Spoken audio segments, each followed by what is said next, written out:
Tag on the bag, it say watermelon felon. Sneaking through the market with a grin, too telling.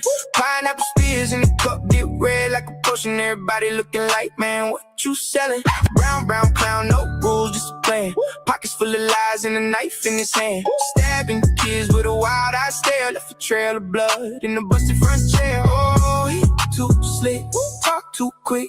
Ducking every camera, then he do that trick. Oh, he too proud, too loud. Whole block know his name when he come around.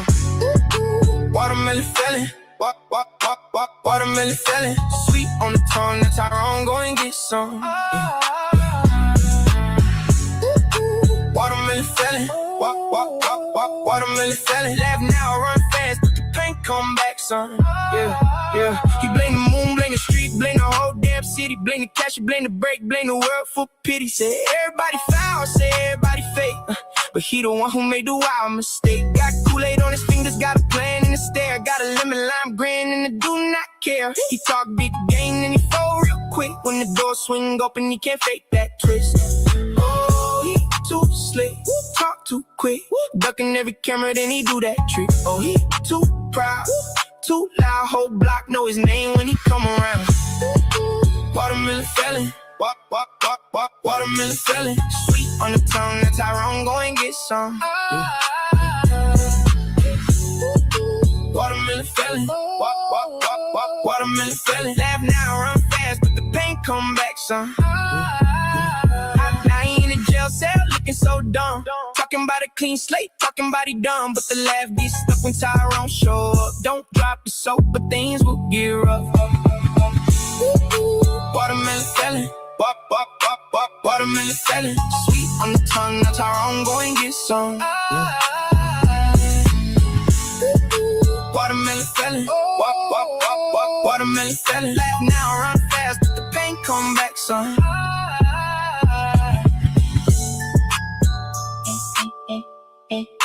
Watermelon felon.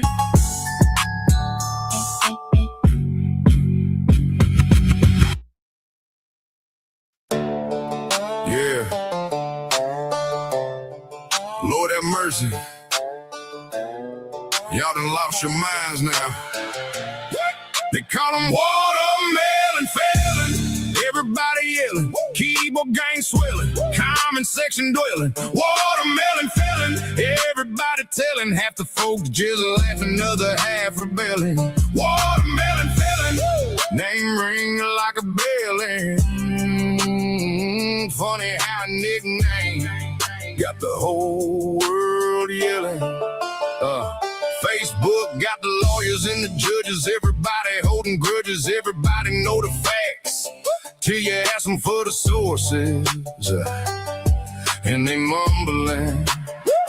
TikTok got the experts, YouTube got the sermons, everybody got opinions, but ain't nobody working, means flying faster than the truth. Everybody acting bulletproof. One side screaming, lock him up. Other side screaming, free the youth. They call him watermelon felon. Everybody yelling, calling section dwelling, keyboard gang swelling. Watermelon felon, name everybody selling. Funny how a tragedy turned into compelling. Some folks laughing, some folks crying, some folks posting, some folks lying. Everybody picking teams, everybody chasing dreams, everybody want attention, everybody want the streams. And if outrage paid in dollars, half these folks would all be scholars, sitting on the internet acting like they wearing collars. Yesterday they loved you, tomorrow they'll forget. Today's outreach champion is next week's biggest bet. People change the story every single day, but one thing stays the same. Everybody got something to say. Watermelon felon. Everybody yelling, country boys and city folks all up in their feelings. Watermelon felon, name they keep on spelling. 20 years from now, they still gonna be telling. Watermelon felon. Yeah, they yelling. Lord have mercy. Y'all done lost your minds. All All right, y'all. Welcome to another exciting and joyful episode of the Cellulite Podcast. I am indeed your host, Cell. Everybody knows me as Will or Cell, but today we're gonna do it easily. My name is Cell, and I want to thank each and every last one of you for being here. Please make sure that you double tap your screen or triple tap your screen as you on your way in. It's greatly appreciated. Shout out to my brother Malcolm D in the building. Appreciate you. And also thank you for the offline cash app, big homie. Greatly appreciate you. Shout out to my sister Naomi Brown is in the building. What's going on, Naomi Brown? Hope all is well. To my sister Gigi, what's going on, TT? Hope all is well with you. And then my brother Wrestler. Brother Wrestler says, seriously? A watermelon felon? And I thought I made songs. Wow, absolutely, sir. Listen, the songs fit the narrative. And if you haven't already picked up on it, just in case some of y'all came in here late, today we're going to be talking about Mr. Watermelon Felon himself. And if you don't know who the Watermelon Felon is, man, I think you should all know by now exactly who the Watermelon Felon is, right? I don't think it's a big guess. It shouldn't be a mystery who's the watermelon felon, but just in case you didn't know, right? Because we're gonna crip walk all over this thing, right? This is what we're gonna do.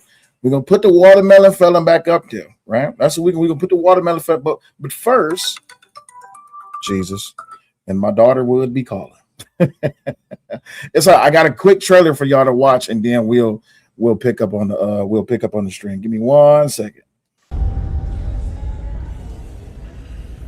That one. Hey, Bodie. It started with one watermelon. I love you. Then the city noticed. No powers. No reason. Just practice. He's not training. He's escalating. And he was getting faster. They laughed at the mask. Then they saw the knife.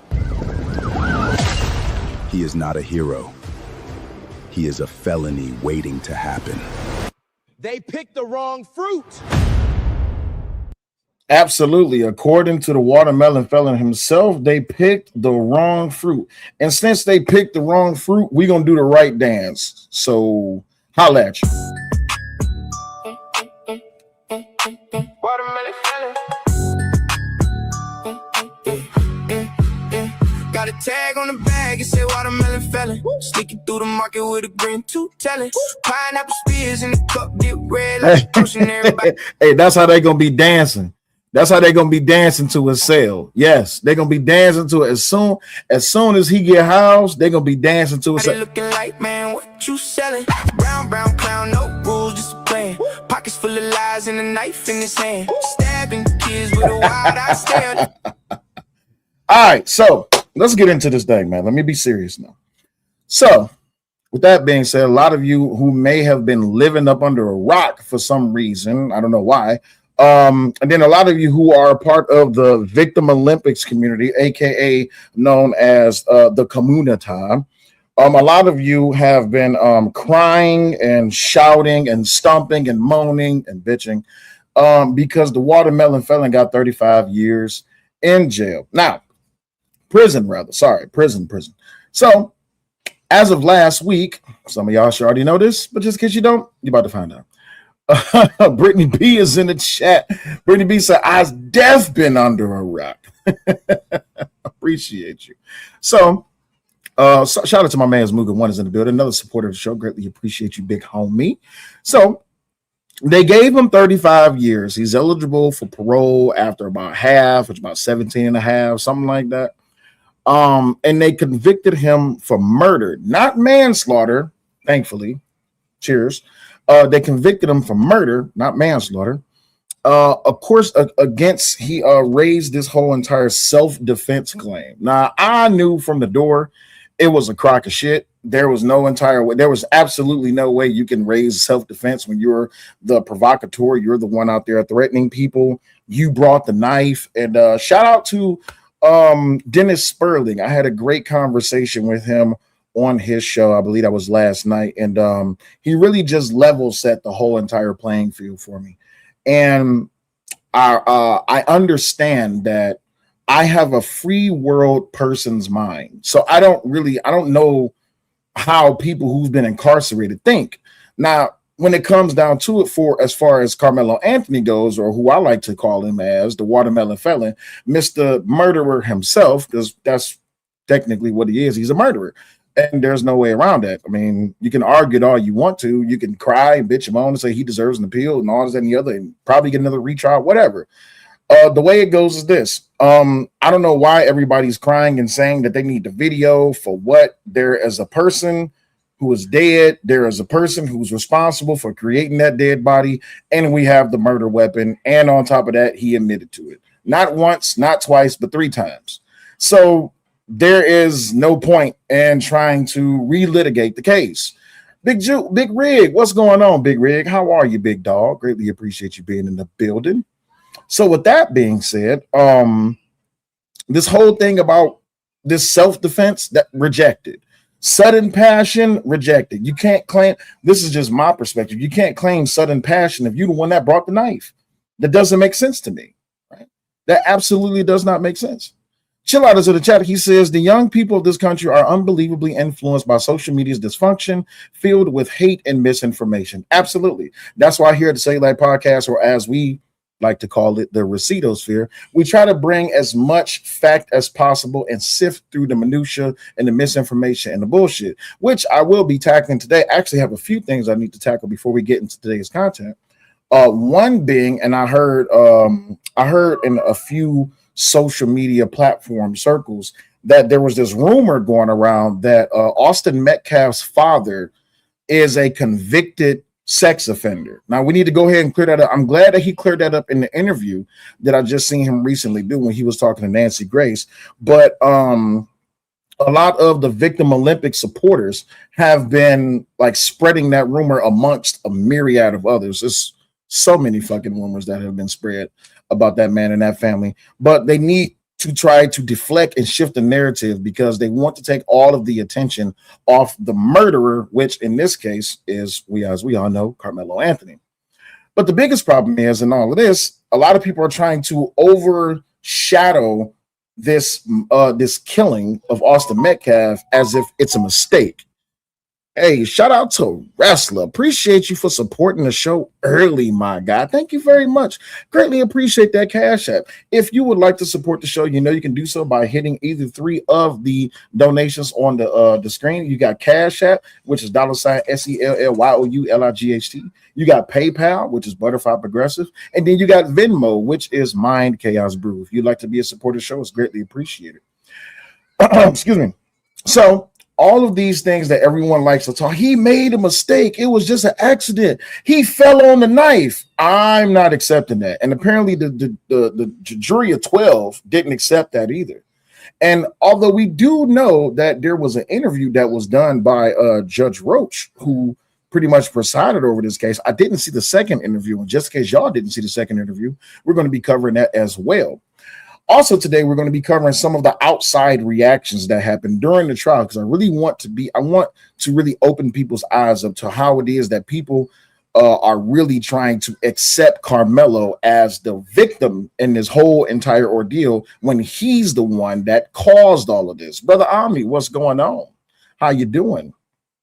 So what do we get from certain corners of the community? What do we get from certain content creators? It was a full meltdown. It was tears. It was screaming. It was just nonstop.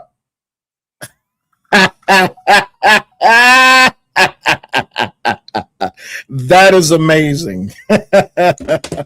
Thank you for the support. Greatly appreciate you, TK, for donating to the channel. Greatly appreciate it.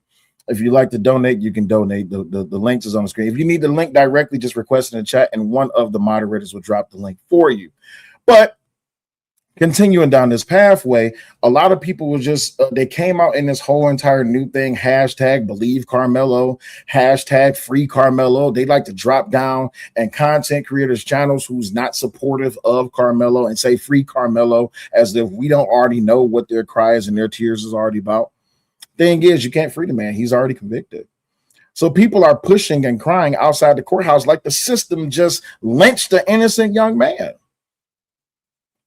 You got celebrities, and you got content creators, you got all these social media influencers. They're jumping on you saying it's too harsh, it's racist, the jury wasn't diverse enough. It was a whole entire script. That's literally what they're all doing. If you listen to one person complain about this trial, you've listened to everybody complain about this trial, because they're all saying the same exact thing, right? Because they don't have any original thoughts of their own.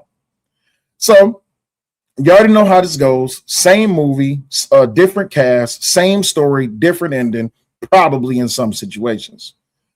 But we got to get to a few lies that I need to really address really quick. So we got to get to the first lie I want to cover, which is this one, right? Let me go ahead and pull this up, because this is important and I want to address this directly. Here we are.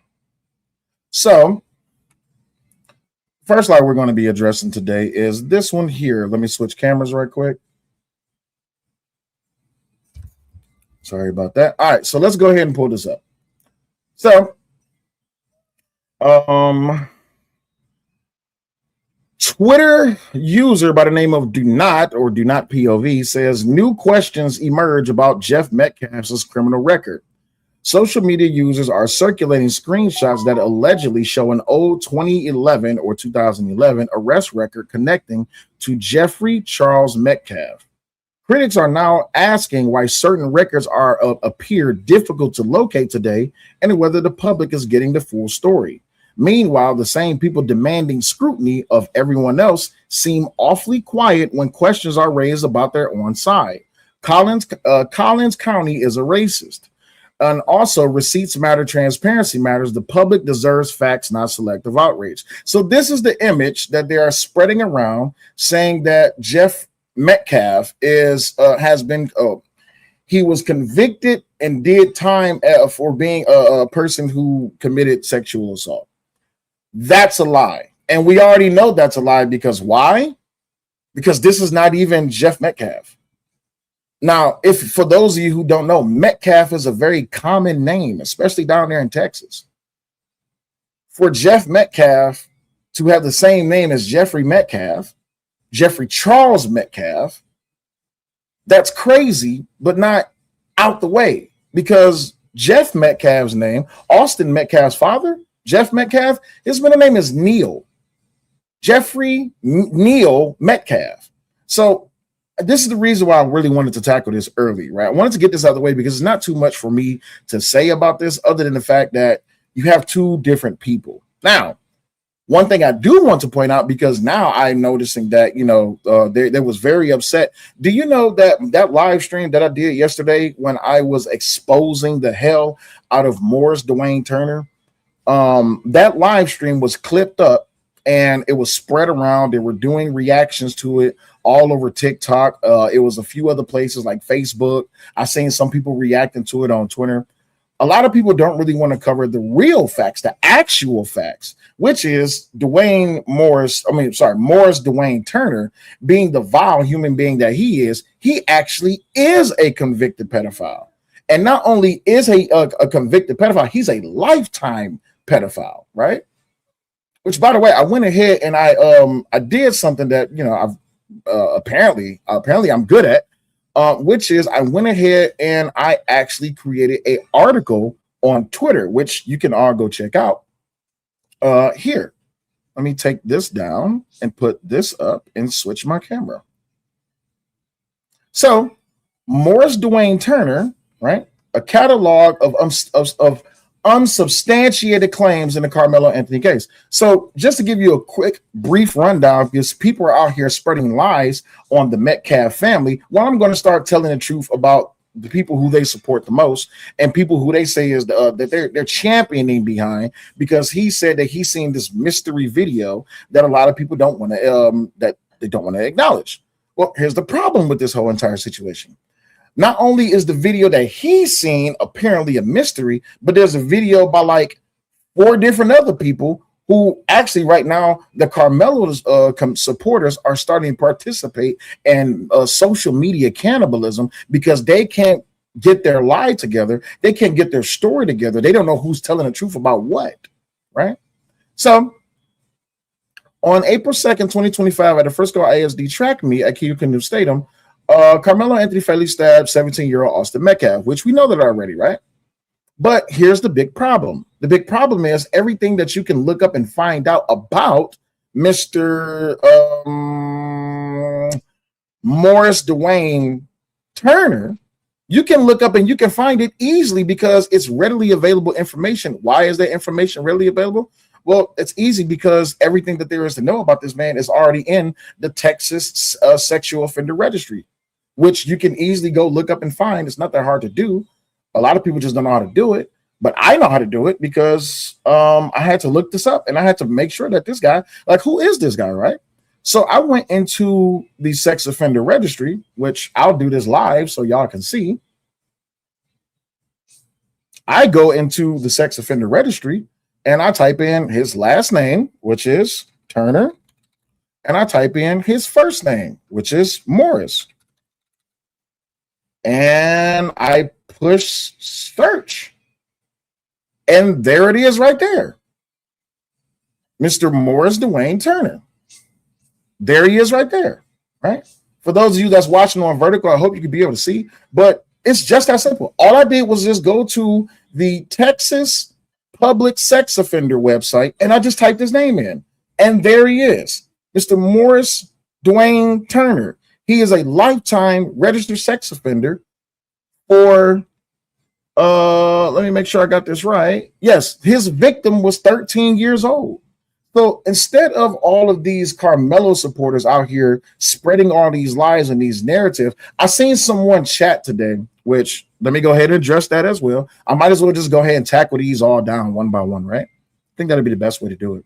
So I seen some people in some chats today as they was discussing this whole entire ordeal, right? And I want to give a shout out to a few moderators who moderate not just here, but also in other spaces. They was really calling out the fact like y'all are willing to accept commentary and context from a registered sex offender who lied about his own case, right?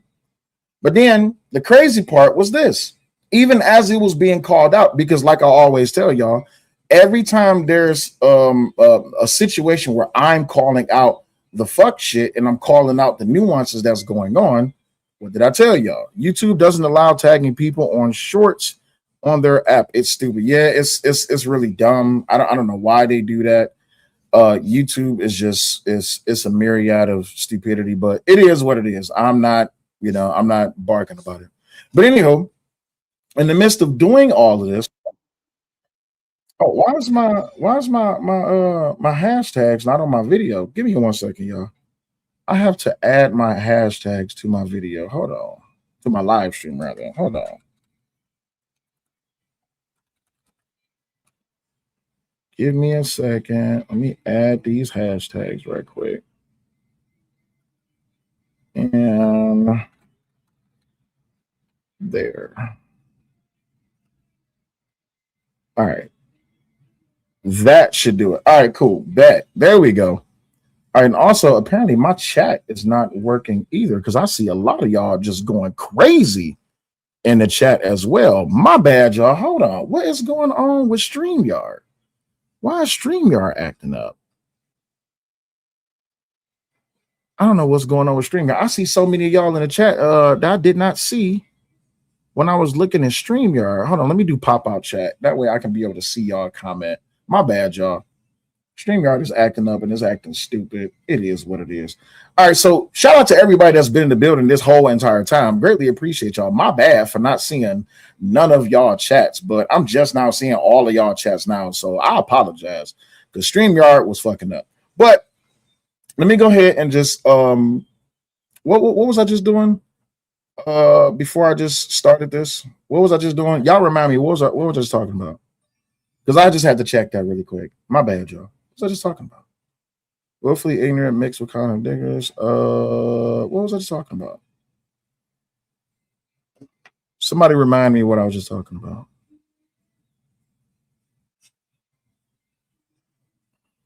What the hell was I just talking about?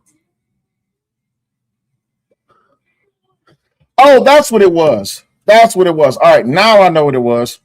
I was addressing a comment that was left apparently about me, right? So there it is. All right, cool. So yeah, targeting people on shorts, right? So I want to share with y'all this comment right here. And technically, I really don't have a beef with House of Hypocrites, but apparently I do got a beef with House of Hypocrites because I don't support Karmelo Anthony. So let me go ahead and address my brother live really quick. Give me a second. Let me switch my camera because apparently this is what I got to do, which is weird, but you know, it is what it is. So House of Hypocrites left a chat in someone's channel, and he says a lot of them hurting, so they hating. Angry man be sneak dissing like a hoe. Sell your wife be sneak dissing like a hoe, because we standing up for Karmelo with logical takes. Let me go ahead and say this right now to my brother, House of Hypocrites, bruh. The amount of shit that I could say about you because I really don't feel like beefing with YouTubers right now. I really don't. I'm not in the mood to beef with YouTubers like that. But I know that you're going to support the people that you support. I know that you're going to have the back of people who you support, right? The sad part is this, right? You don't have to divulge to disrespect just because, you know what I'm saying, I don't agree with Karmelo. And I hope that y'all are paying attention to this. And the sad part is this, right? The fact that you will go in someone's chat and you will type this and you didn't think that this was going to get back to me, or either you probably did type it because you knew it was going to get back to me, or however it was going to be, right? I'm not going to start supporting Karmelo just because you type shit like this in the chat. I'm not going to change up my position. One second. Sorry, my son has his iPad up very loudly. But I'm not going to start supporting Karmelo just because you start typing shit like this. Especially because, I don't know if you just upset, but I called out the fact that the only reason that a lot of y'all channels grew, and I'm saying a lot of y'all channels, I'm talking about specifically YouTubers, a lot of y'all channels grew is because y'all stayed focused on a black man and his family for 6 months, right? Yeah, he said logical takes, which is weird, right? But the sell your wife be sneak dissing like a hoe. First of all, let me go ahead and say this. Sir, ain't no hoe in my blood. And ain't never been no hoe in my blood. Even when I met up with you, and even when we met up and we dapped each other up and we seen each other in Texas after the Fantastic fight, it wasn't no hoe in my blood then. Ain't no hoe in my blood now. And I don't know if you doing this just for content or if you looking for a response, but don't be mad at me. I'm not the one who stabbed the nigga. That 17-year-old hoe ass little nigga is the one that stabbed somebody. Don't get mad at me because I've been telling people for a whole entire year, y'all getting y'all hopes up because now y'all are drawing lines in the sand to where y'all are saying that if you're not supporting Karmelo, you ain't black. Well, guess what? I guess I'm not black then, right? And to further along the fact that you're proving my point religiously that y'all content creators, this is why a lot of content creators, right? A lot of content creators, I'm really starting to notice y'all have a very disgusting sense of loyalty to a community of people that naturally does not give a fuck about you, right? Because we see that when you do content about other things, that subscriber base is not there, right? When you do content about other things, people not watching, and that's okay. That's what happens to us as content creators. But the fact that you went into this chat room and you said me and Angry Man specifically, here's the funny thing. This is not even nothing to get mad about. I appreciate the free promotion. I appreciate the free press. I appreciate you talking about me in someone else's chat. And I appreciate the fact that you bringing up the fact that I don't support Karmelo, and that is what assumedly makes me a hoe. My nigga, House of Hypocrites, brother, I'm talking to you directly in this. Fuck Karmelo, fuck his daddy, fuck his mama, and fuck anybody who support him. Just that simple. Just that simple. And it's not even nothing to be mad. I don't have to get up here and cuss you out and do all. I'm not going to behave the way that y'all behaved when it was falsely reported that Karmelo Anthony was found guilty of manslaughter, and y'all was out there cheering and getting all up in white people's face. Y'all was really showing y'all racism, right? But then when it was reported that Karmelo Anthony was found guilty of murder, now all of a sudden we have a myriad of reactions, right? Which I have that video queued up as well, right? But this is how I'm going to be responding to a lot of y'all, right? Because I don't have to get mad just because y'all are upset that I don't support your murderous fiend and your murderous Messiah who went out here and killed a white person. And now all of a sudden, oh, anybody that don't support Karmelo, you a whole ass nigga. Okay. Well, here's the other side of that too. If you feel like this now, just because I don't support Karmelo, that means you've been feeling like this. And if this is how you've been feeling, you could have just said it a long time ago.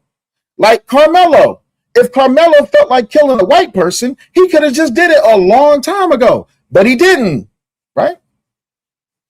Karmelo needed this day. He needed this time. He needed that knife because he naturally is a hoe ass nigga.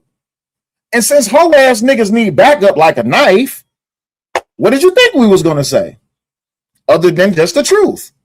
Karmelo killed Austin Metcalf. He deserves to go to prison. He's lucky he wasn't old enough to get the death penalty. But please continue to support him. He needs your support. Karmelo needs y'all now more than ever, right? And while y'all out there crying all over the ground and y'all out there saying that this is not right, what am I going to tell my kids? If y'all think I'm lying, look, I got the video. Look, I got the video. No man's fault, they saying murder. I thought it was manslaughter too. They saying guilty of murder on Fox right now. They saying guilty of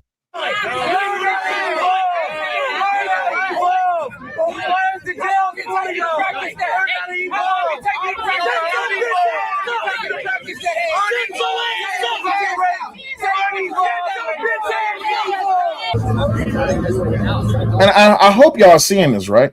Because what y'all are seeing is just the reactions from the community from outside the courthouse. But what y'all not, if Bridget, if you unsubbed, I'm sorry that you unsubbed, but I mean, I'm sorry that happened, but moderators only, oh, you said be respectful. Okay, cool. If y'all not being respectful in the chat, the moderator's getting you up out of there. I'm not stopping them. So I hope y'all are paying attention to what's going on outside the Collin County Courthouse. People are raging, and it's specifically black people that's raging against, you said the super chat is working? No, super chat's not working because I'm not monetized anymore, which a lot of them is selling. They happy about it. They're like, I'm so glad say you like not monetized no more. That's okay. I don't have to be monetized to tell the truth, right? If your ability to be able to tell the truth is only based in the fact of whether or not you're monetized or not, I have more questions about you as a content creator, right? I'm going to tell the truth regardless. I don't care if it's one person in here or if there's 4,000 people in here, right?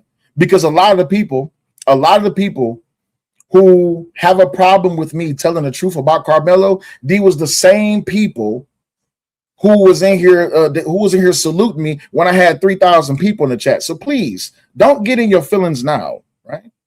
Thank you, Sister Trees, for dropping the links to the support. If you would like to support the show, if of course, because we don't have the super chat button. If you like to support the show, you have 3 different ways you can do it. You have the Cash App, which is $Cellulite. You have PayPal, which is Butterfly Progressive. You have Venmo, which is my Casper. But other than that, I want y'all to pay. This is why I wanted to play this video. I want y'all to see this is how people were reacting and how their inner racism just woke up, right? Their inner racism, they couldn't hold it no more. It was terrible. But again, I say, when the false reporting from Google, well, they was like, oh, it's on Google. He got guilty of manslaughter. They was all up in people's faces saying crazy shit, everything, right? But then when he was found of murder, this was their reaction. Has it not been announced?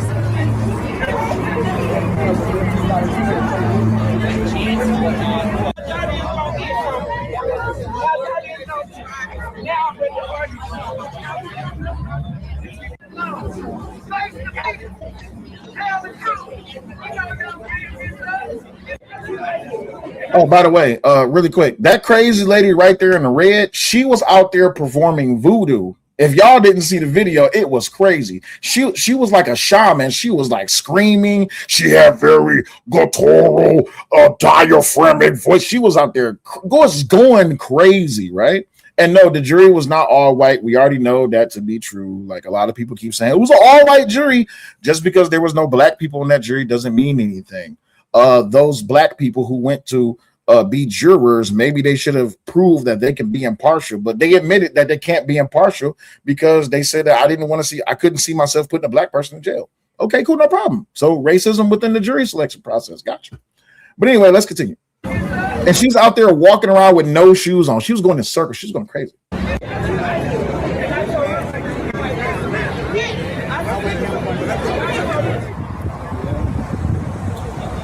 Don't believe everything you hear. I know it. That's the truth.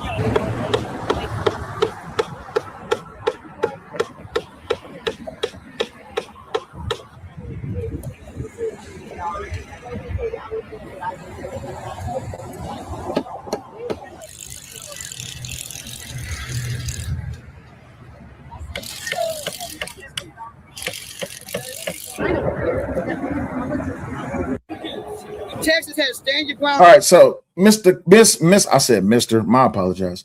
Miss Crystal Muhammad of the New Black Panther Party. She was out there and she was being extremely racist. Y'all listen in. Penal code 9.31, 9.32. He had no reason to retreat. You don't have to retreat. That's correct. And I appreciate, shout out to Dennis Sperling for correcting me on that, because I did go on his show and I asked him, in Texas, do you have a duty to retreat? He says no. I said, all right, cool, appreciate it. Understand your ground. He had Ally says, why did they pick purple to support this clown? Because purple is his favorite color. a right to be there. He was not the aggressor. This whole thing been racist. It was supposed to be a public court. They had a private court, all white jury. So I want to address that really quick. So people say, oh, it's supposed to be a public court. Well, the judge himself, he went ahead and he'd addressed that themselves. Let's go ahead and pick this up where he addresses that. How this case would catch on like it did. But I knew from the very origins of the case that it started off badly. At the first hearing they had with regard to Mr. Anthony's bond, I was not the judge of that. But social media really caught the case and really started impacting the energy around the case. And so the judge got threatened and people got doxxed and swatted. And oh, my bad. I'm a terrible host. Put a 1 in the chat if y'all can hear the audio. And so I knew that was going on. And so I did not want that to happen. I wanted Mr. Anthony to get the fairest trial that's available anywhere. And to do that, I had to protect people. And the major group of people I wanted to protect are the students who witnessed this tragedy. And so that really was the really start of preparing is how do I do that? How do I isolate those kids? And so we don't have to make this tragic event even more tragic than it already was. And so that's when the preparation started. Right. So not having cameras in the courtroom, you have to remember when this case popped off, a lot of these kids were 15, 16, 17, right?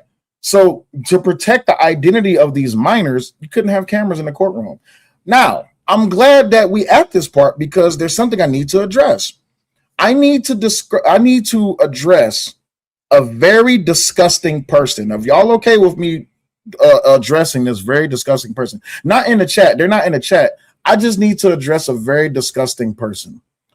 I need to address this woman right here. Let me go ahead and change my camera so y'all can be able to see exactly who she is, right? So this lady right here, Miss Friendzone Neek. I need to address this terrible, disgusting, nasty, decrepit woman right here. And the reason I need to discuss this very disgusting, decrepit, vile woman is because this woman, by the name of Friendzone Neek, what she did was, apparently she was in the courtroom and she took down the names of the young children, of all the young children who specifically testified against Karmelo. Now, I can't play y'all the video. I do have the video, but I can't play y'all the video because what she did was she then went on Instagram Live and she was saying the names of the kids that testified against Karmelo. Not only did she say the name of the kids, she also addressed them by their race. She also addressed them by how it is, and she described them. This nasty, decrepit. This is why I can't, right? And when I watched the video and I was listening to her list off the names, I said, you have to be kidding me. Why is this woman not in jail for literally doxing children just because they did not testify in a beneficial way to Karmelo Anthony, right? Yeah, trying to get those kids and people killed, right? Right, Brittany B. Brittany B says, protect the kids, huh? Right. The sad part is that this woman, this terrible, disgusting, decrepit ass woman, is still able to have an Instagram page. And she's not locked up, at least from what I hear. But this lady right here, this woman, this terrible, disgusting person, and to all of you Karmelo supporters in the chat, I want you to know right now, it's a woman like her and other people. It's why you make it hard to support the Karmelo cause, right? You make it hard for people to not really look at a certain subsect of people, or as we call a certain sector of ninjas, and say, y'all are just terrible fucking people. Why would you be out here on an Instagram Live naming kids and saying vile things about them and describing them just because they did not testify in Karmelo's benefit? So I just wanted to let y'all know, as this woman is out here, where it is. Where's my video? Hold on, y'all. I gotta find my video I was just on. Hold on. Where's my video I was on? God darn it. Hold on. Is this it? Or is this it? Right there. This video right here. So let me go ahead and switch screens so y'all can be able to see the full entire video really quick. 1 second. All right, cool. There we go. So this is why I like to go live, and this is why I like to actually discuss what's really going on instead of people just saying, oh, well, we don't know, but what if? And it gotta be this way, and it has to be this way because it's Karmelo, and they just don't like him because he's a black boy. No. We don't want people adding things or taking things out that was not discussed or does not have anything to do with this trial. In other words, please stop deflecting from the fact that a 17-year-old murderer decided to take a knife to a track meet and kill someone all because they got pushed. That's bullshit. You can't argue 931 and 932. You can't claim self-defense when you're a provocateur, right? So let's continue really quick because I have a second video I want to show about, the courtroom reactions outside. Had a private court, all-white jury. He did not have an all-white jury.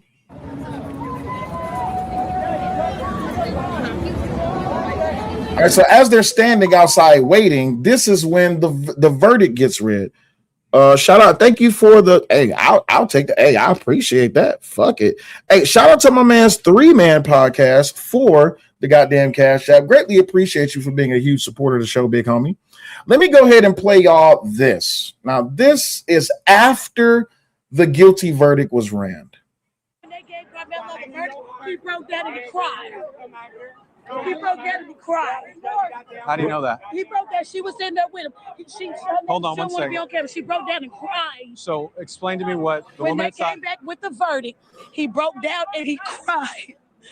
Somber. That family nurse not good. That boy's not good. You been in there. I done talked to you before. You been in there. That boy smiled. Can y'all hear the video? That boy broke down and cried. They done fucked up the rest of this boy's life. When you're out here and you see all these people, you've been here every day. I know. When you hear that verdict read, I saw you break down to the ground. What's going through your heart? What's going through your head right now? Why do we have to care anymore? Why are we even here? To be honest, why are we here? What are we here for? Because if we take up for ourselves, we go to jail. If we don't, we die. So it's a catch-22 in this situation. What do you want us to do? What do you want us to do at this point? What? I'm lost for words. I don't know what to do. I got 5 boys. I don't know. I can answer a few of those questions that she just had. You says now take your hat off. I want to see your hairline. Hey, excuse me, sir. I appreciate you for the $5, but my hairline's good, my G. I just need you to understand. I actually have hair up under here, right? I ain't bald or I ain't balding like some of these other content creators, but I can answer the question. The question is, maybe you should stop killing people.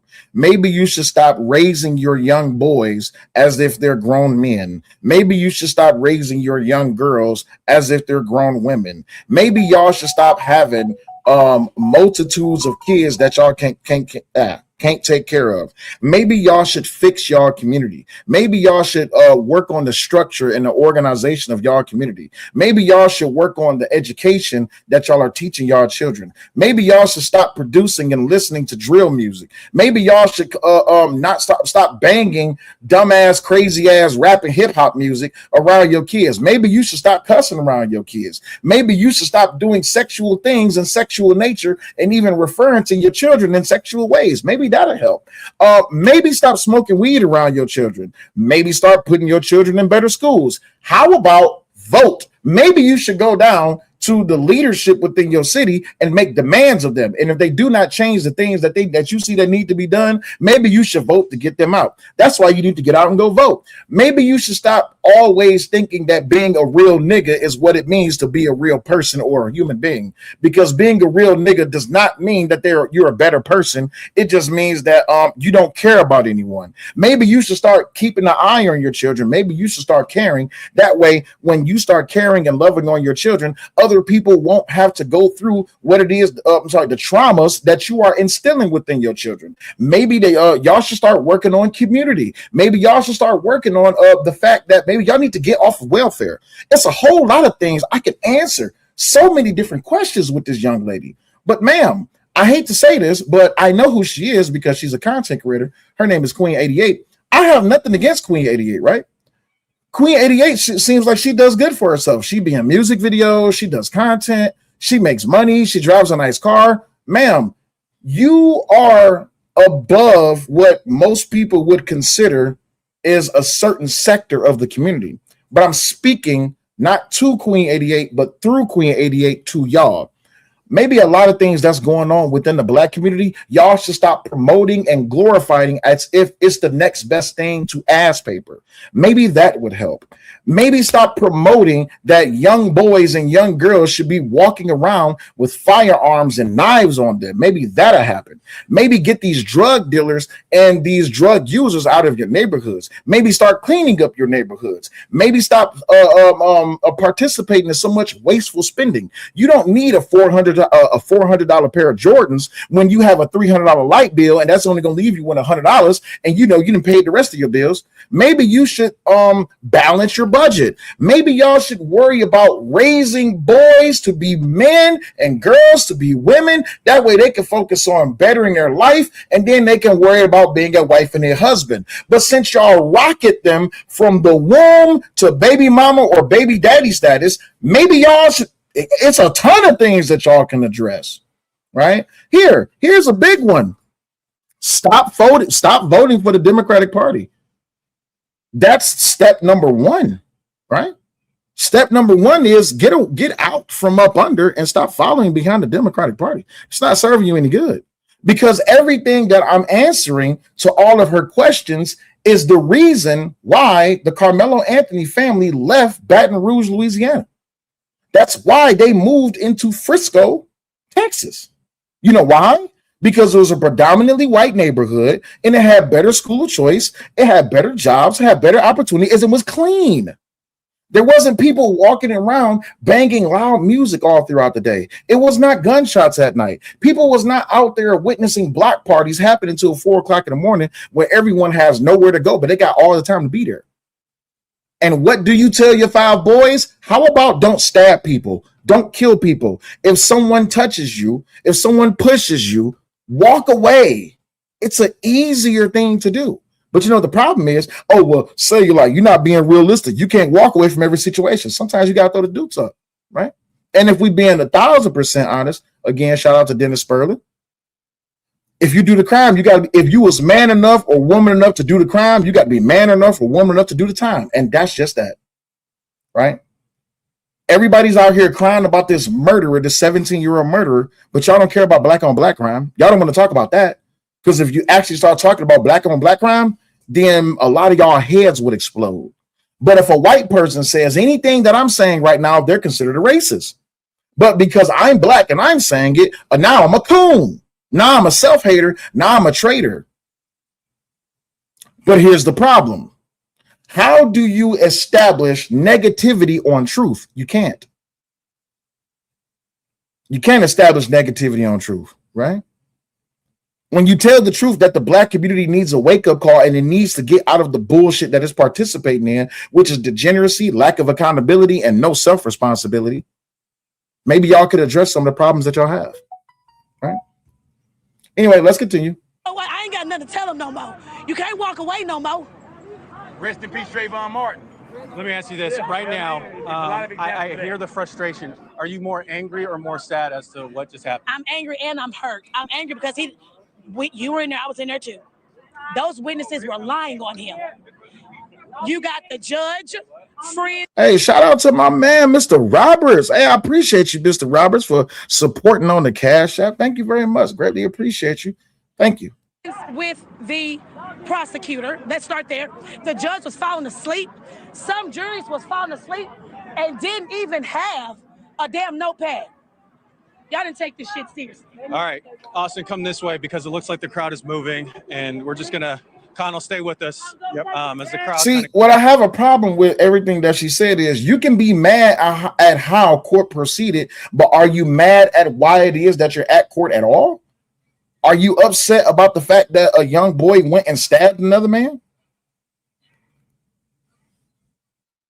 That's what you should be mad about. You should be mad at the fact that this nigga thought that he could take someone's life. That's what you should be mad at.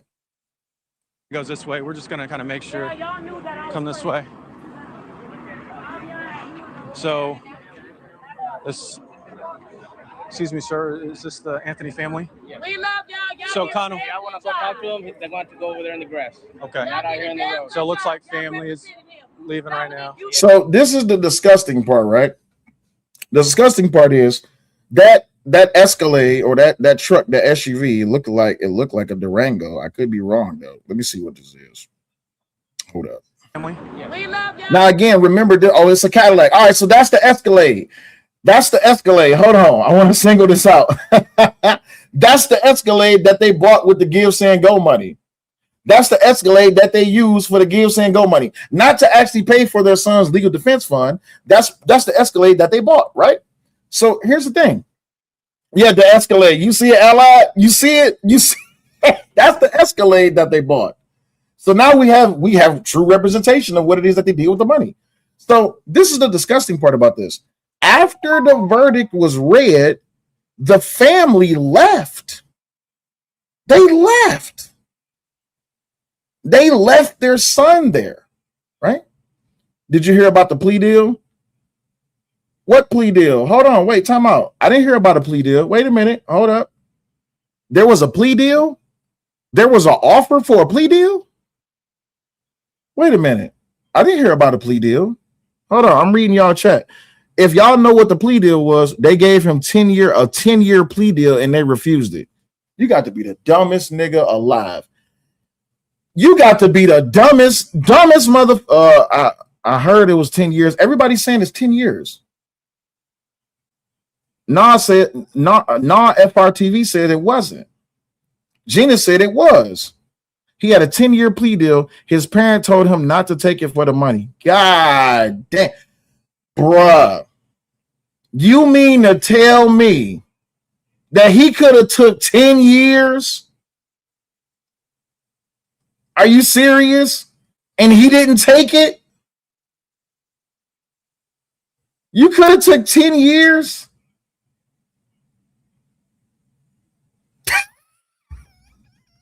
I hope that's not true. I hope it ain't. I hope it ain't. I would be pissed. If I'm sitting up in jail and they just gave me 35, I'd be like, hey, yo, excuse me. Hi. That 10 years y'all was talking about, hey, yo. Hey, I would be pissed. Motherfucker. I could have had 10 and I got 35. I would have took the deal. Listen, I would have took the deal, bro. I'd have took the deal. Fuck it. I'd have took the motherfucking deal. Loaded Luck says if you accepted the plea deal, his parents they wouldn't be able to get the money. Yeah, I know, but that's the problem, though, right? Since his parents showed him that they didn't give a fuck about him, why should he give a fuck about them? Anywho, let's get back to it. So, Connell. I want to go talk to them. They're going to go over there in the grass. Okay. Not out here in the road. So it looks like family is leaving right now. You did a damn good job representing him. So this is. Let me look and see. I need to look and see if this plea deal is actually true. Karmelo, one second. I need to know that. Hold up. Let me look.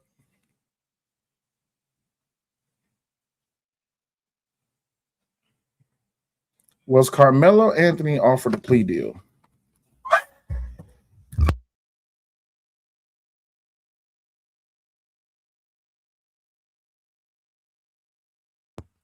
From what I see, I don't see that he was offered a plea deal. Hold on.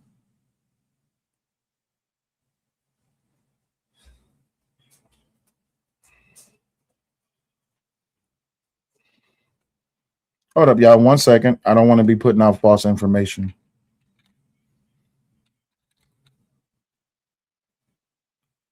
You know, bring this to this space. I don't see anything about a plea deal. If y'all see something, I don't think there was any plea deal. I looked it up, said he wasn't. Okay, cool. So apparently, all right. So let me clear that up. I'm looking it up. People in the chat saying that they looking up. Apparently, he was not offered a plea deal.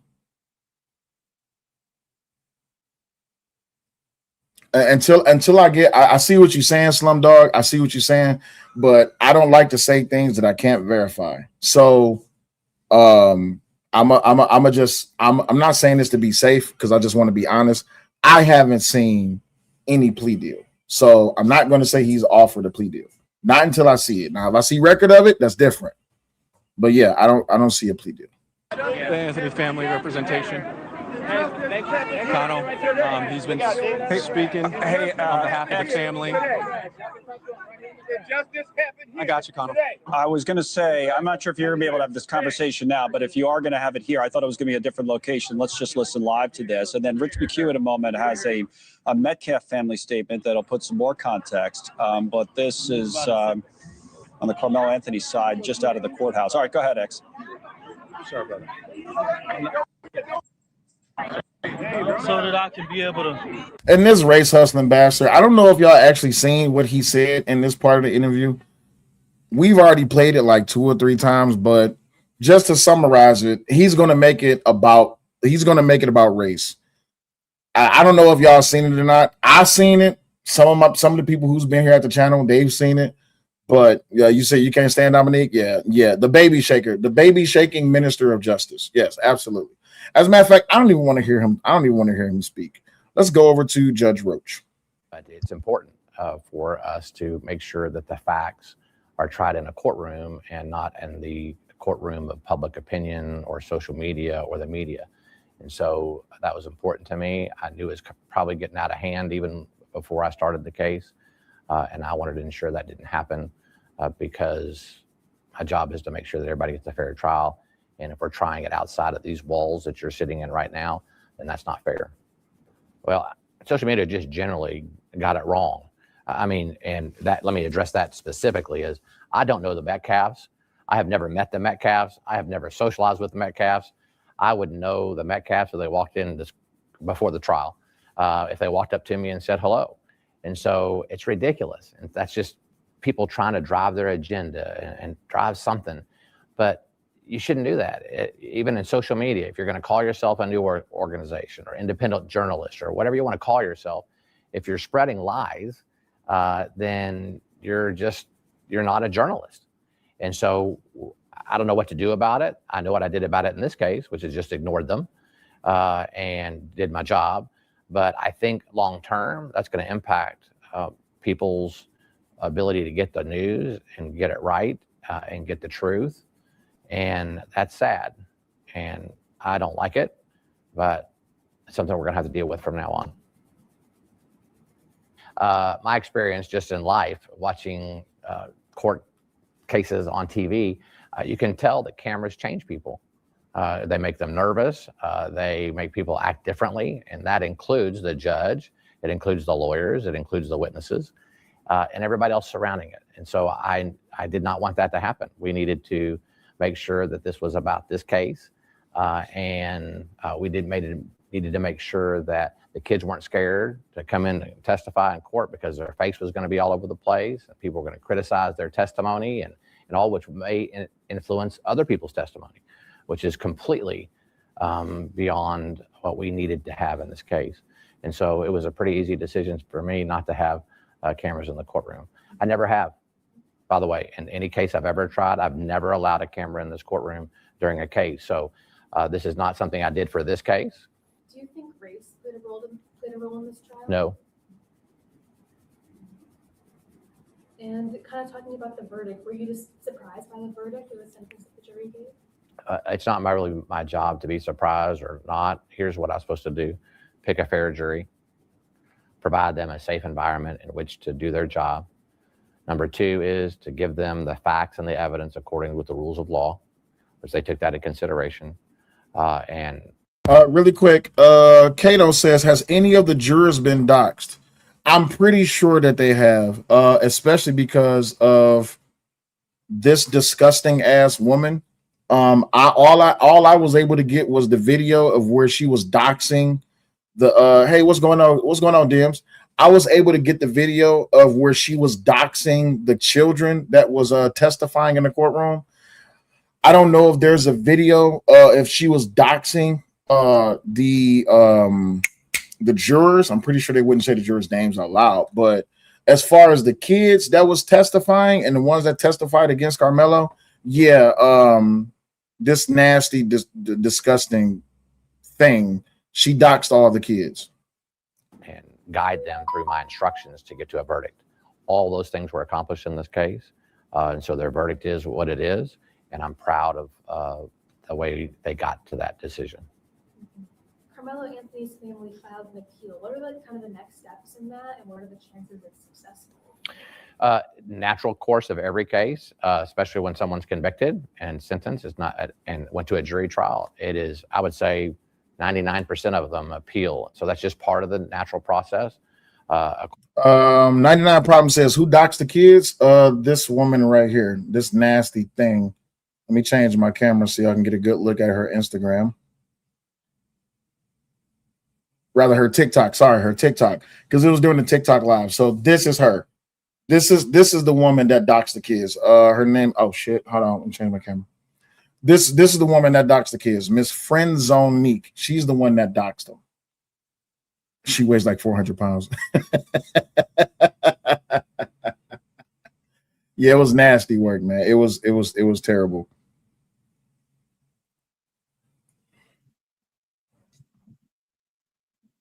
Yes, you can. You can go to jail. Shit. Hold on.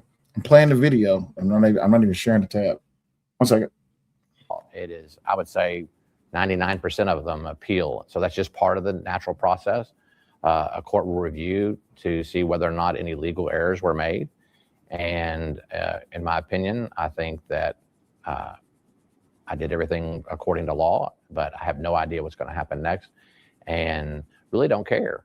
And what I mean by that is that I did my job. Now time for the appellate courts to do their job, and they'll decide whatever they decide, just like I decided whatever I decided. How would you explain the racial makeup of the jury to someone that was questioning it? Well, I've heard a lot that said there were no blacks on the jury, and I believe that fact is true, but it was a very diverse jury and other cultures and other races and stuff. And so I really didn't pay attention to it, really, because that's not the job, right, is to manufacture some look of a jury or the makeup of a jury. Hi, Lakeisha in the chat. Lakeisha says this was a racist case. Yeah, when the Karmelo supporters made it about race, it definitely became a racist case. But I thought it was a good cross-section of Collin County.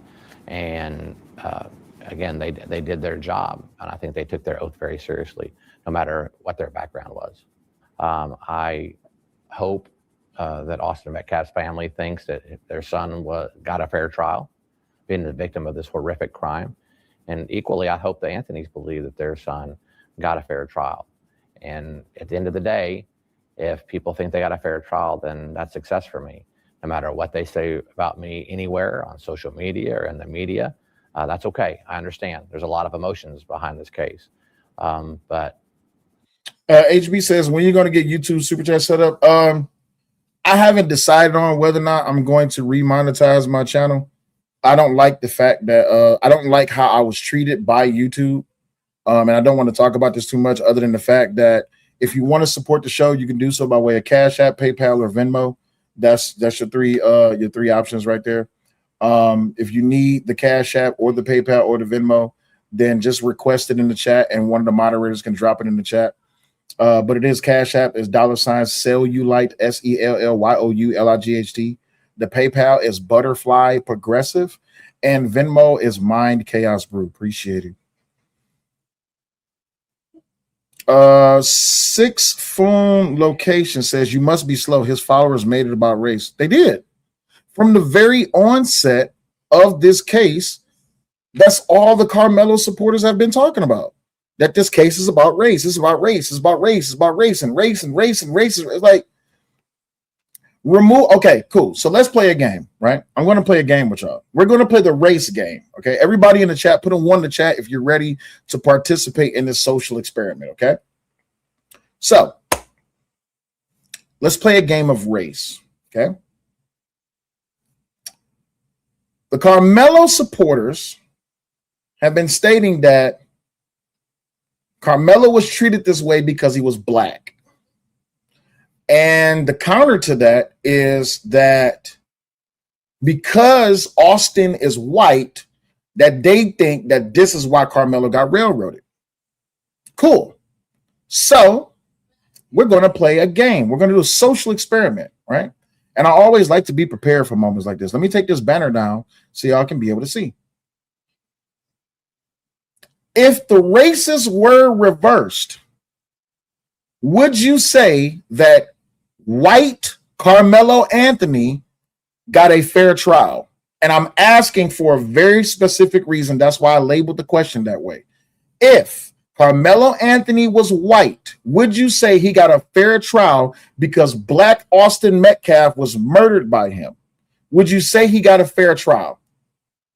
I don't mind pausing the show just for this question, right? So I'm going to give y'all like a minute to answer. Would you say white Karmelo got a fair trial because he was convicted?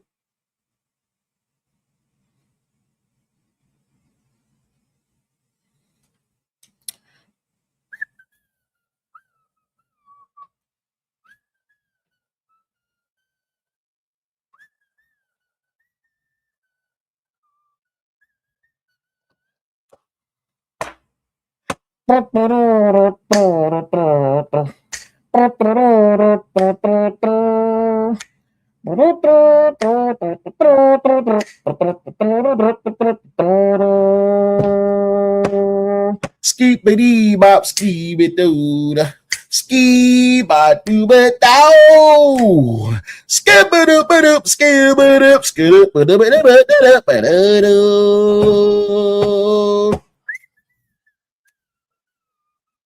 For those of y'all that don't know, that's the old school Robin Hood opening. Y'all should know. Y'all should know that. So there we go. A lot of y'all answered yes. Some answered no. Thanks for participating in this social experiment. Because a lot of Karmelo supporters won't say that indeed, because if Austin was black, they would be calling for the death of Karmelo Anthony if he was white. So now, remove race out of it.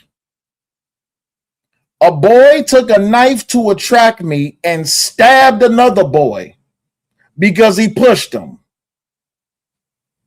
He deserves to be in prison. Luckily, he was 17. You don't need a video. You have the facts. You have a body. You have a knife. You have a person who used the knife to create the dead body. Period. End of story. And I just did that without even introducing race into it. So for all of you Karmelo supporters, you have to ask yourself, is your prejudice and your racism more valuable than the truth? And if you can't answer that question, you're a racist. If you're only supporting Karmelo because he's black, you're a racist. If you're happy that the fact that Karmelo, who is black, and Austin, who is white, if you're happy that Karmelo killed Austin, you're a racist. Just that simple. Just that simple. If you're glorifying a murderer, you're a racist. If you can't have sympathy and empathy for the Metcalf family only because they're white, you're a racist. Just that simple. Anyway, back to our video because I want to get to here. Put a one in the chat if y'all can hear the video. Karmelo Anthony is in the Collin County Jail tonight after a jury found him guilty of murdering Austin Metcalf at a high school track meet. Yeah, he was sentenced to 35 years in prison, but his attorneys just filed a notice of appeal, the first step in a long process to possibly reduce his sentence. Jobin Paniker just sat down with the prosecutor who breaks down the method used for jury selection to the closing arguments. It is the day after one of the most high-profile Collin County trials has ended. Bill Werski is the prosecutor who successfully argued Karmelo Anthony should be convicted of murder. Do you think Karmelo Anthony intended to kill? Now, that's the prosecutor, Mr. Wersk. Austin Metcalf. That's a great question. While Collin County trials has ended. Bill Werski is the prosecutor who successfully argued Karmelo Anthony should be convicted of murder. Do you think Karmelo Anthony... Voltaire says this dude feels Zimmerman was innocent. Let me answer that. So let me make sure I got the facts right. And y'all in the chat, y'all can correct me if I'm wrong, right? You said just use the Chud the Builder example. Oh, that's easy. Chud the Builder. If you're a black person, if you believe that Karmelo Anthony had a so-called self-defense claim, then you should also believe that Chud the Builder had a self-defense claim.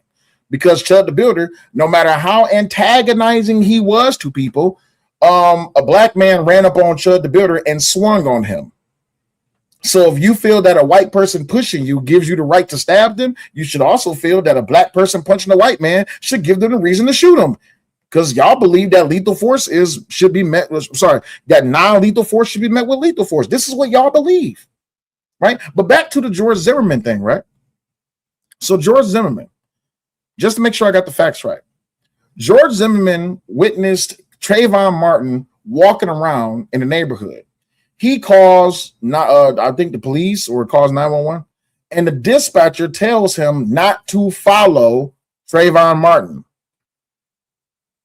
A dispatcher does not have the legal authority to tell you what to do or what not to do. They can only make suggestions. A dispatcher cannot make an arrest. They can't. Even if they're a police officer that's working the desk of a dispatcher, they can't arrest you over the phone. Excuse me, sir. Do me a favor. Go ahead. Stop right there. Get on your knees. Put your hands behind your head and wait for a police officer unit to show there. They'll be there in about 6 minutes. So you got to sit there for 6 minutes on your knees like a dumbass. You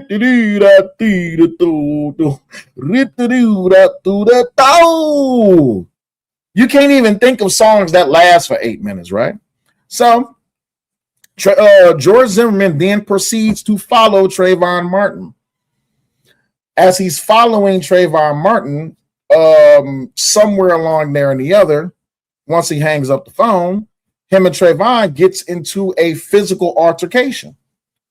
During this physical altercation, Trayvon Martin gets the best of George Zimmerman.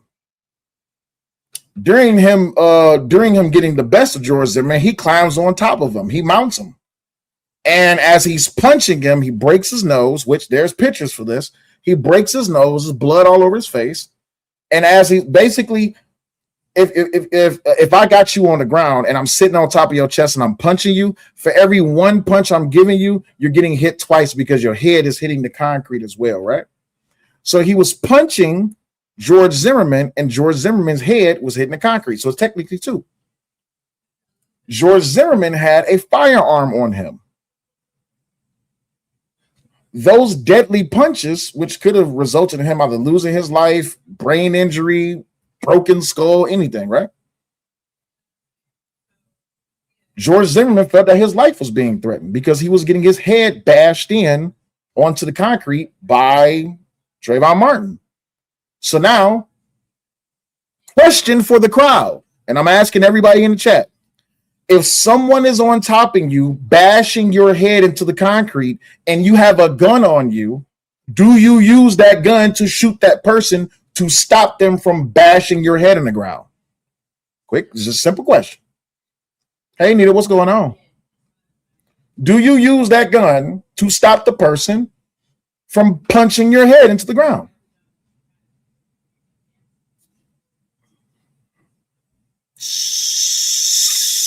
Now, where's the racial angle on that? I didn't introduce no race in that. Simple. Right. Kevin saying, I don't give a damn what color you is. Bang, bang, chitty, chitty, bang, bang, motherfucker. Period. Voltaire says he had no bashed skull injury. Don't y'all love when I get to prove people wrong? Don't y'all love it? Okay, I can't believe I gotta do this. I actually gotta stop the show for this. Okay.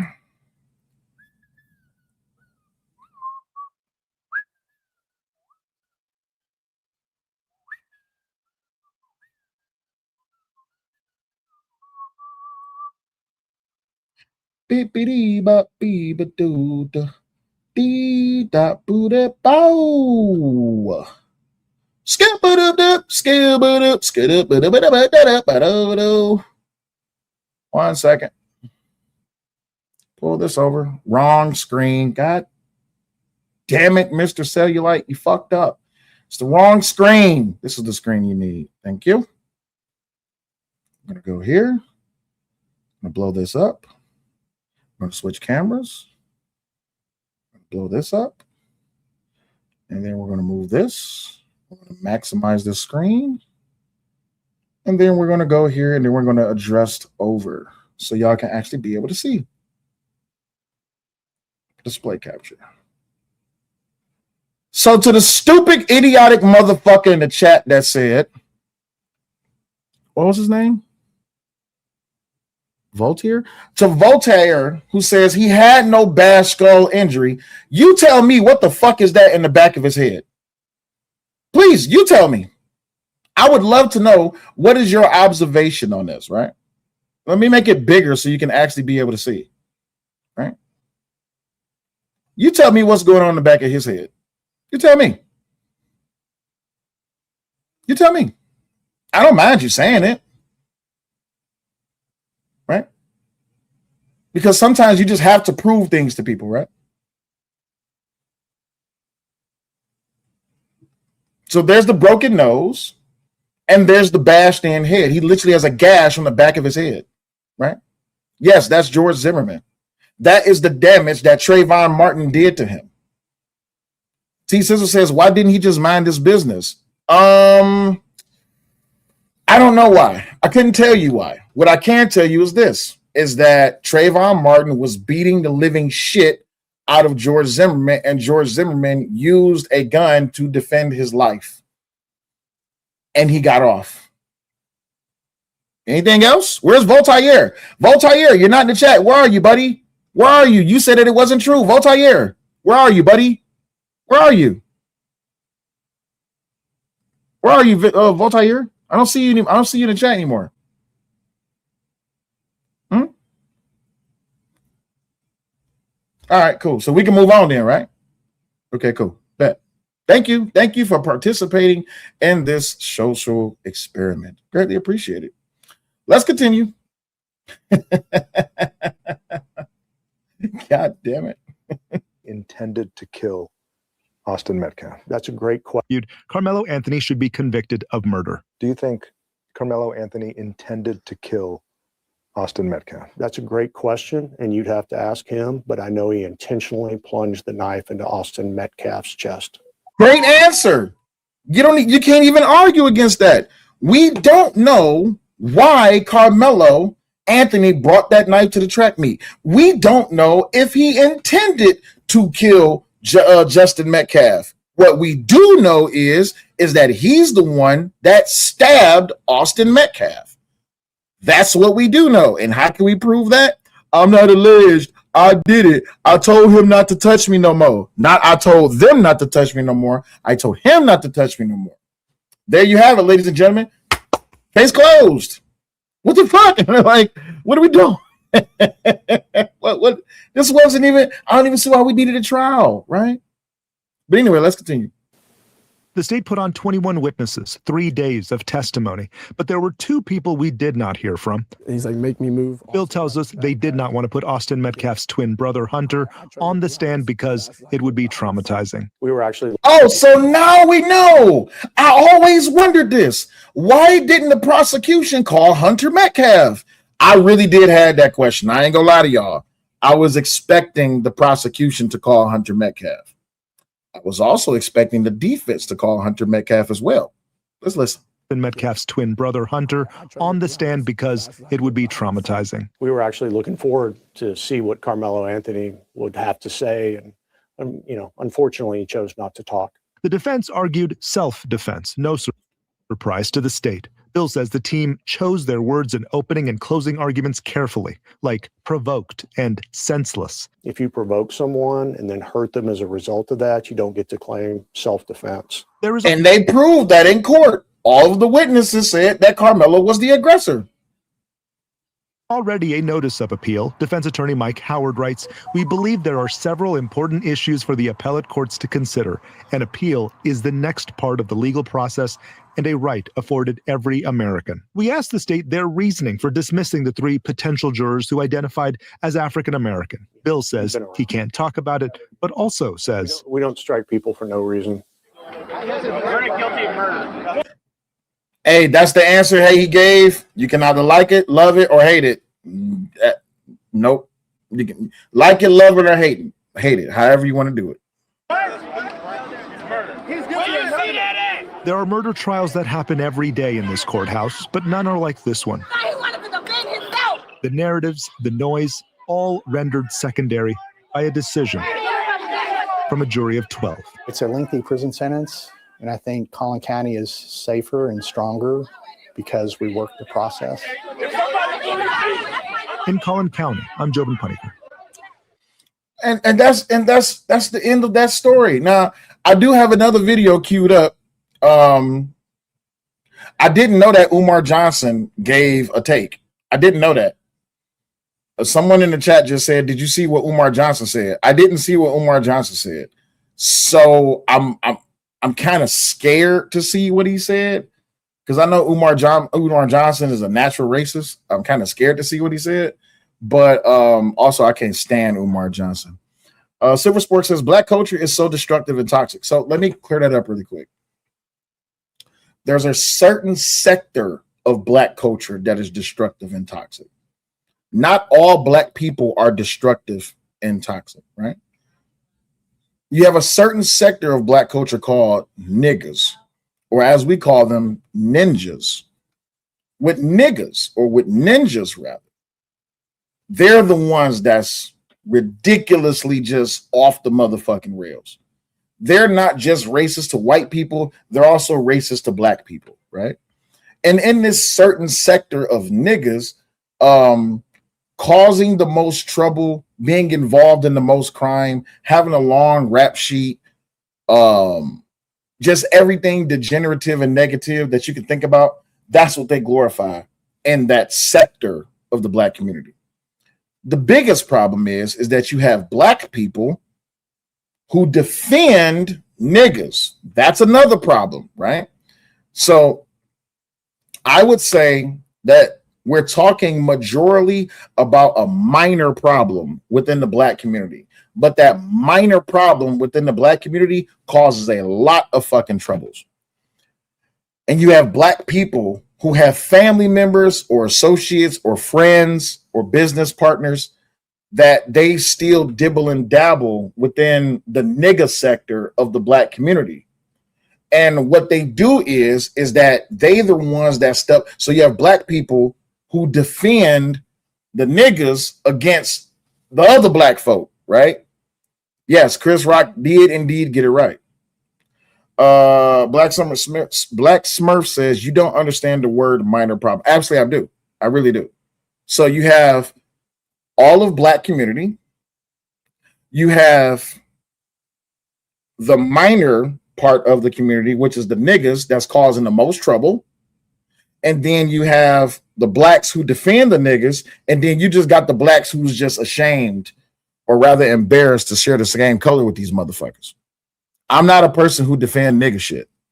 Although I do have a clip that I love to play whenever we are in the whole welcome to Nigga Mania. Whenever there's some Nigga Mania shit going on, just think of this video. Welcome to Nigga Mania.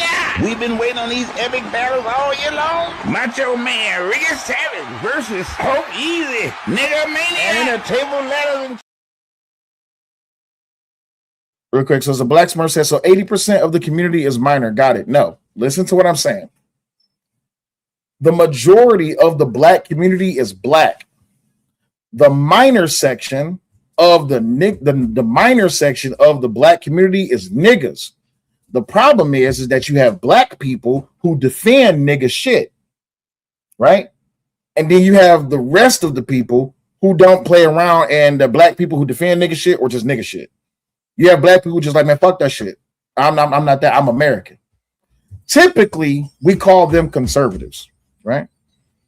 Typically, these are the people who have conservative values, conservative morals. They believe in a nuclear family. They believe in mother, father, son, daughter, structured family, education. That's that part.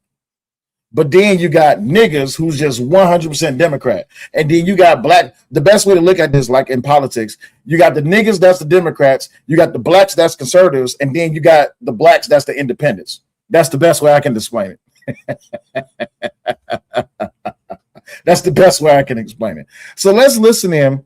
By the way, thank you, Brittany, for the Cash App. Greatly appreciate you for supporting the show. Thank you very much. If y'all want to support the show, if you need the links, just request the links. But other than that, the Cash App is $Cellulite, SELLYOULIGHT. And then you got the PayPal, which is Butterfly Progressive. And then you got the Venmo, which is Mind Chaos Brew. Appreciate you. Cat never forgave Karmelo. Can y'all hear the video? Put a one in the chat. You hear the video. Anthony for what happened to his son. But let that have been a black mother or a black father. They would have forgave him the minute they got the phone call. I do want to start somewhere, though, that is pressing on Black America. There's a lot of people speaking about it. I want to start with the Karmelo Anthony case. Yes, sir. To me, it feels bigger than a courtroom. There's a young black man that's convicted, and there's a white young man that's dead. The family is grieving, the internet is divided, and black parents are looking at this, wondering, how do we protect our sons? Did you have a chance to look at the case, and what do you feel about, we'll get to the sentencing. Let's deal with the verdict first. What do you feel about the verdict? What did you say before that? We'll get to the sentencing. The sentencing. Yes, sir. Okay. First of all, I want to say this. Caucasian nation,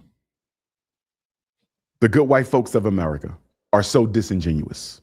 I can't stand this nigga. I swear to God. One of the biggest fucking disrespectful, racist motherfuckers on this planet. This nigga right here. I cannot stand this nigga. But black people love him and niggas love him. Y'all got it. This is the biggest fucking fool alive. And the reason I say Caucasian nation is so disingenuous, Loon, is because when black people receive an unfair trial, we are supposed to respect the verdict. But when white people feel that they haven't received a fair trial, they don't have to respect the verdict. The other thing that makes Caucasian nation so disingenuous, Loon, is they always like to treat every black case in its own special vacuum. In other words, when we talk about Karmelo Anthony, we can't talk about the man who took Trayvon Martin's life. Baby, did you watch this interview with Umar Johnson?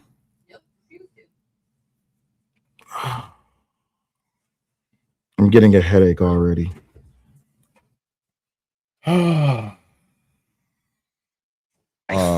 George Zimmerman. You can't put it in context. Can't mix it. We can't talk about Rick Child, who took Cyrus Carmack Belton's life.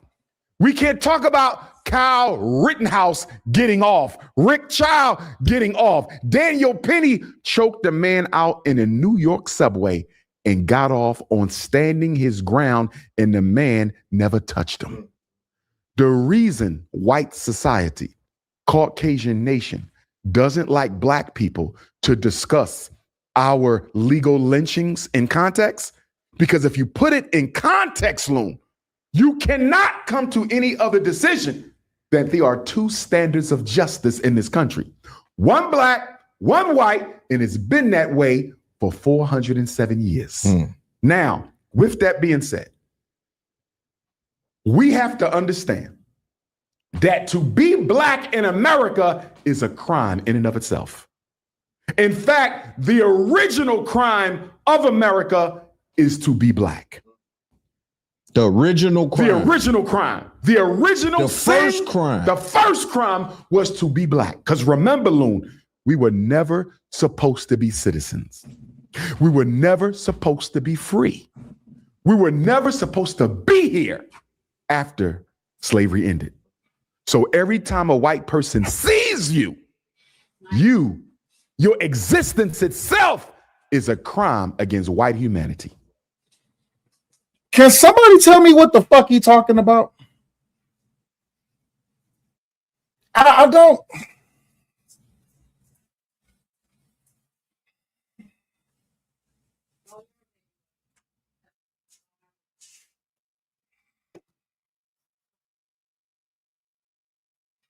I hate when niggas and black people specifically like to keep slavery alive like it's still happening today. It is 2026, my mans. Why are you speaking as if slavery is happening right now? Now, with the Karmelo Anthony situation, we also see clearly that black people have no legal right to stand your ground, even in a state where standing your ground is legal. That's crazy. That's not how that works. Is this the people y'all be listening to? Is this this can't be.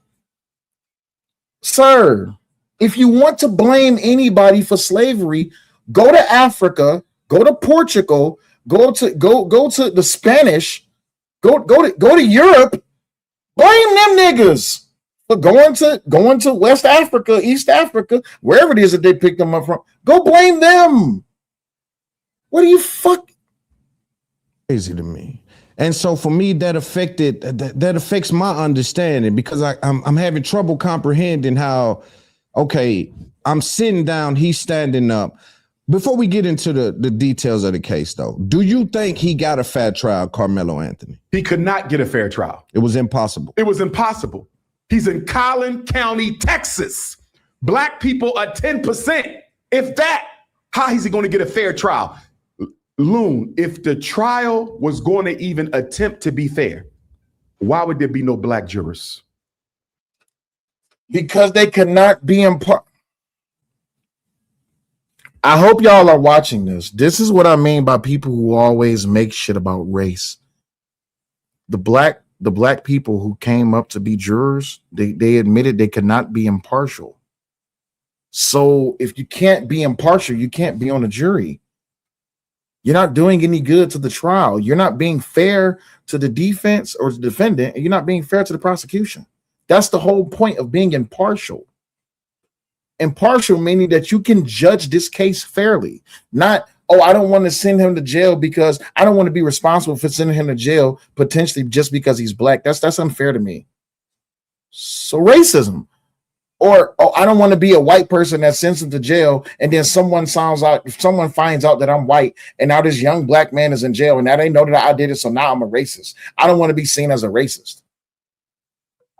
More failure to be impartial. When you make things about race, you take away everything else. Right? We can be having a jambalaya or a gumbo, right? We could be having a gumbo of facts, just facts about humanity, facts about economy, facts about law, facts about, hey, we can even have theories about all of these things, and we can have discussions, and we can have diatribes, soliloquies, we can have dissertations, we can have all of these things. The moment a person be like, but race, I'll be like, God damn it, man.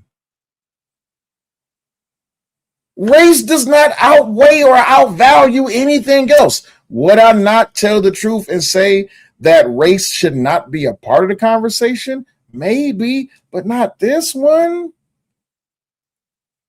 Nothing about this case was about race, so why are you making it about race?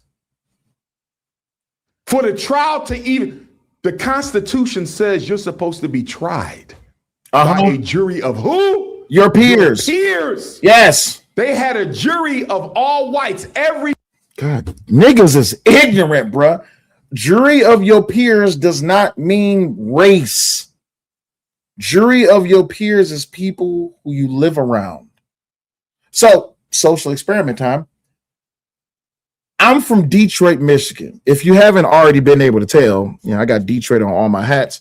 I was born and raised in Detroit. If I go to Chicago and I commit a crime in Chicago, guess who a jury of my peer is? People in Chicago. I don't get to go back to Detroit to deal with a Chicago crime that I committed. That's not how that works. I can't be from Detroit and go to what's the whitest state in America? What's the whitest state in America? Just whatever Utah. I'll just say Utah. I'm not saying that that's the whitest state, but I'll just say Utah. I can't go to Utah and commit a crime. Indiana. I can't go to Indiana, Idaho, Montana. I can't go to none of these places, North Dakota, Wyoming. I can't go to none of these places and be like, I want a jury of my peers. My peers is the place where I committed the crime, not where I'm from. It does not always have to be people who looks like me. And I love to preface this because apparently people don't know how to read Cornell law, right? Cornell law, jury of peers. 1 second. I do like to educate the people. So let me go ahead and pull this up. So, jury of one's peers. Let me take the banner down so y'all can be able to read, right? Jury of one's peers. A jury of one's peers refers to a defendant's constitutional right to have a trial by a jury made of fellow citizens. That word citizens does not mean racial makeup. In other words, if you're black, you're not guaranteed to have a all black or a majority black or some black or hell, even any black juror on your panel. The jurors should be a random selection of citizens who are a representation of the community where the case is being tried. This right applies to all criminal cases, but not necessarily all civil cases. The right to a jury of one's peers is found in the 6th Amendment of the United States Constitution, which states the accused shall enjoy the right to a speedy, which, by the way, I have to say this, for a lot of people that are saying that Karmelo got an unfair trial, he had a very speedy trial. The nigga's trial was like a week, if that much, and they got his ass in 3 hours. It was over. Hey, they speed ran that nigga. They was just like, oh, got you. Boy, it was faster than Sonic. You understand me? If you play Sonic the Hedgehog, when you pick up the start, it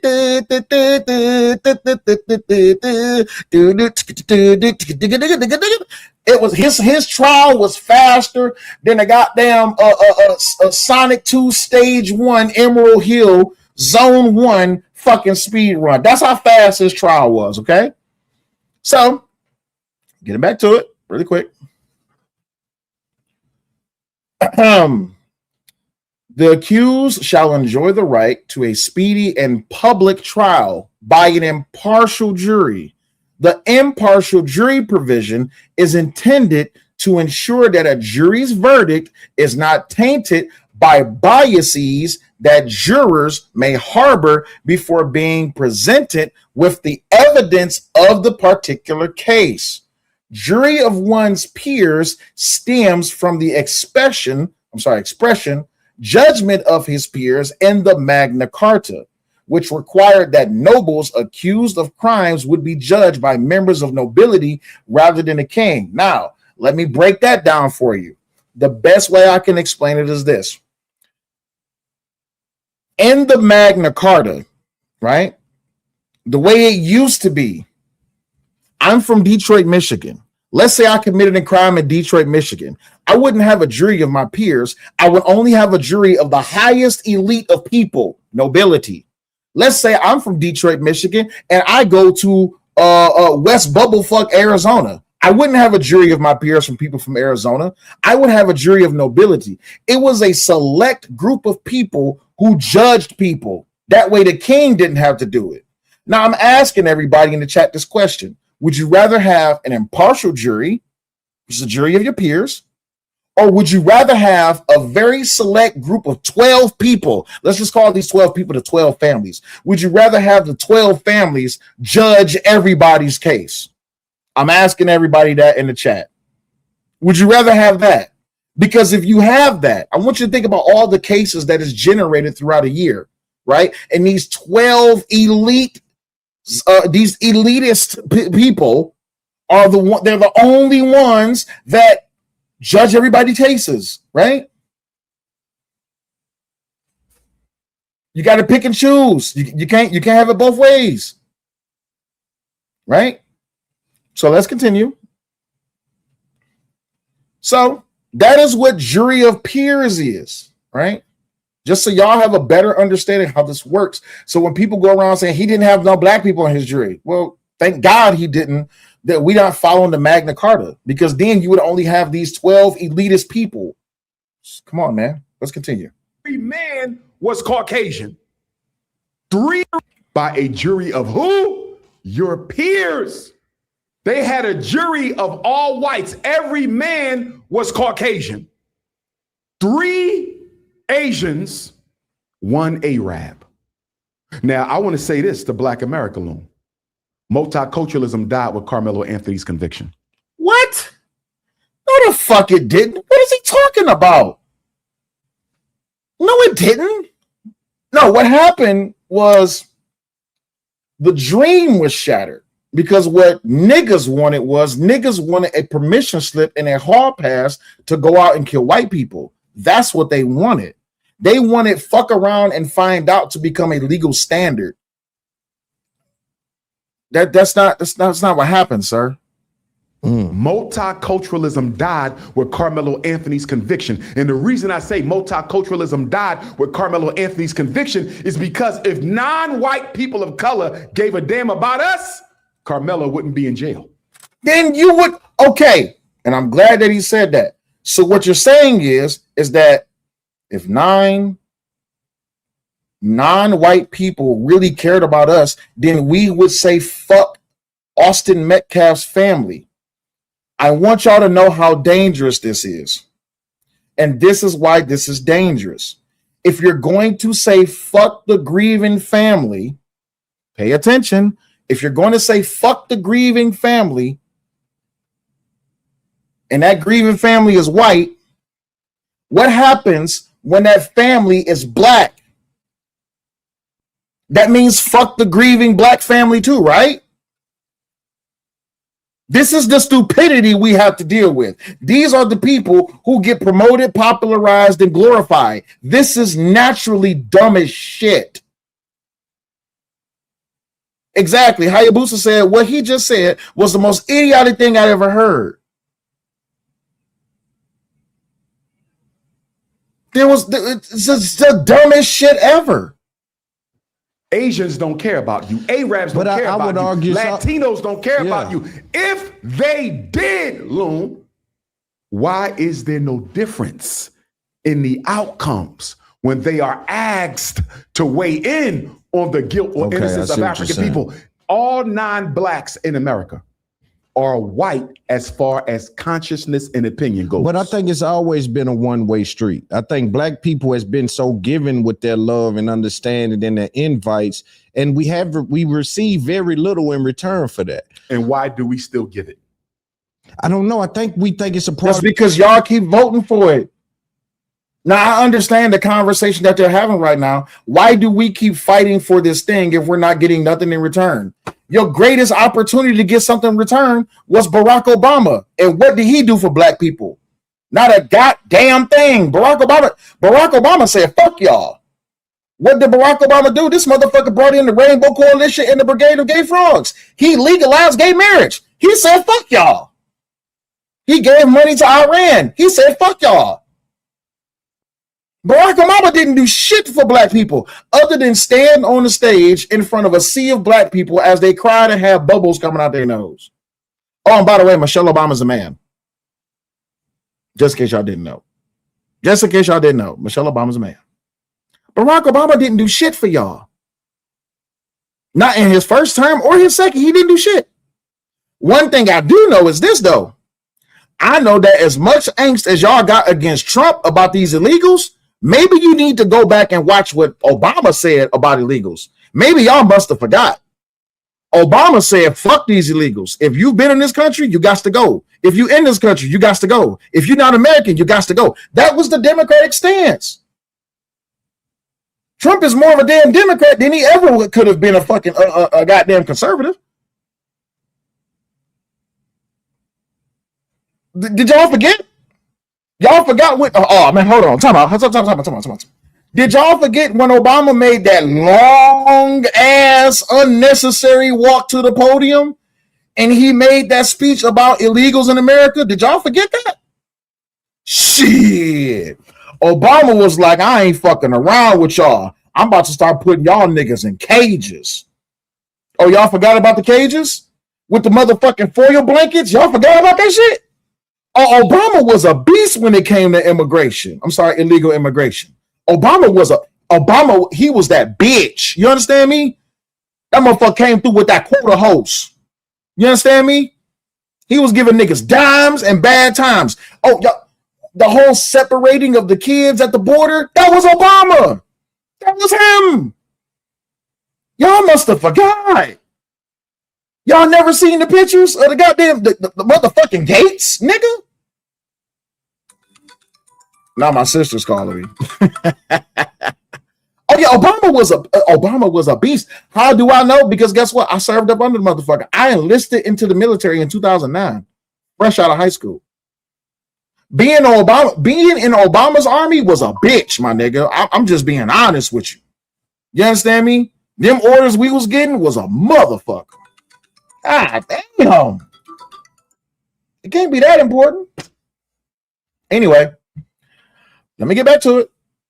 The barter system. I'm gonna tell you why we still get it. Because we don't give it to each other. That's a fact. If black in a one-way street. I think black people has been so given with their love. Oh, wait, hold on, time out. I just blamed Obama. No, Go blame Martin Luther King. No, wait, time out. I just thought about it. Martin Luther King is responsible for this shit. That's the motherfucker that was. Listen, y'all don't want me to get into that Martin Luther King spiel. Martin Luther King did a terrible fucking thing for black people in America. Okay? He worked with these motherfuckers to fucking desegregate the goddamn country. The best thing that y'all could have fucking done was fucking stay separate. But no, y'all wanted to be friends with the evil white devils from the South that wanted to keep you motherfuckers in chains. All right, well, that's on y'all. Let's continue. Of an understanding and the invites, and we receive very little in return for that. And why do we still give it? I don't know. I think we think it's a part of the barter system. I'm gonna tell you why we still get it. Because we don't give it to each other. That's a fact. If black love and compassion and forgiveness is universal, why we don't have none for each other? Right. It ain't universal, Loon. Compassion and love for your non-black enemies is not a function of your spirituality. It's a function of your lack of self-respect. What? So because I have white friends and white associates, because I served with white people, actually I served and I have associates of multiple races of people from different countries. I don't have self-respect? Is that what he's saying? I think that's what he's saying. The reason we forgive white people as soon as they unalive us is because we deeply desire validation and acceptance by white folks. If you notice, Daddy Metcalf never forgave Karmelo Anthony for what happened to his son. Shut the fuck up. Dog, you lying, my nigga. The first thing he said was he forgives him. He said, because I'm a Christian man, I forgive him. Why is he lying? Nigga, is that school open yet? What the fuck is going on with the goddamn school? Can somebody tell me what the fuck is going on with the school? This lying piece of fucking black trash. But let that have been a black mother or a black father. They would have forgave them the minute they got the phone call. We don't teach people to respect black life because we forgive them as soon as they take black life. You ain't never seen no white person. But you don't teach black life to respect black life. I'm not going to let you get away with saying that. Black people don't even respect other black people's lives. Why you think you got YNs running around with switches on guns shooting at niggas because of street signs? Why you think that you got niggas killing each other over colors? Why you think you got niggas killing each other over words, over shoes, over clothes, over money? Niggas is killing each other over shit that's so goddamn materialistic, it's just dumb. This is why I said the biggest problem with the black community as a whole is you don't have enough people that respect enough of each other to just say, hey, man, why is we killing each other, bro? Especially after everything that we know about Planned Parenthood, that we know about the drug game, that we know about the weapons being brought into the neighborhoods. After everything we know, thank you to the FBI for, thank you to Donald Trump for fucking getting those goddamn files from the FBI and the CIA, which have shown and proven everything that black people has been talking about for years, that the government has been trying to fuck us up with us. They literally admitted it. It was all where's DJ Genesis in the chat? It was all a psyop to put us against each other. And what are y'all doing right now? And I'm going to call out y'all in the chat. What are a lot of y'all doing right now? A lot of y'all are saying that I'm a traitor, that I'm a hater of myself, and that I'm a coon only because I don't support Karmelo Anthony. Let that sink in. Let that sink in. And I'm saying that specifically to you black people that's in the chat. The ones that's running around saying that, oh, say you like a hoe ass nigga and he a coon, he a traitor, he hate his race, you a dumbass nigga and all this, that, and the other, only because I don't support Karmelo because he's black. Because the truth is, if Karmelo was white, you wouldn't give a fuck. If Karmelo killed another black kid, you wouldn't even care. You wouldn't even give a damn. You wouldn't. You wouldn't. You would not give a damn. If this was a story about a drive-by shootout or a gang shooting and a young kid lost their life, y'all wouldn't even bat a fucking eye. Y'all wouldn't even blink. Y'all would just go out to the street and be like, pull one out for the homies. or I'm going to take a shot for that little girl. I'm going to smoke this blunt for that little girl. How do I know it? Because I guarantee you this, a lot of you niggas won't even know about this story, but you can go look it up. What happened to that little girl? And I'm going to try not to get emotional about this shit because it pisses me off every time I think about it because I have a very, very, very, very, very young daughter. This nigga was participating in a dumbass street beef. Him and his daughter was in the car. His daughter was in the back seat, strapped in her car seat. Damn, I'm trying not to get emotional. Fuck it. If I get emotional, it is what it is. And if y'all watching this shit, y'all might get emotional too. Imagine this beautiful little girl just sitting in the back seat with her daddy, which a lot of you young women that's in the chat supporting this whole ass nigga Karmelo, some of you women didn't even have your motherfucking daddy to take you to the goddamn McDonald's. But fuck it, I don't give a fuck. It's time to just, apparently it's time to start speaking the fucking truth. This little girl with bees in her hair, she got her Sunday's best on. And she's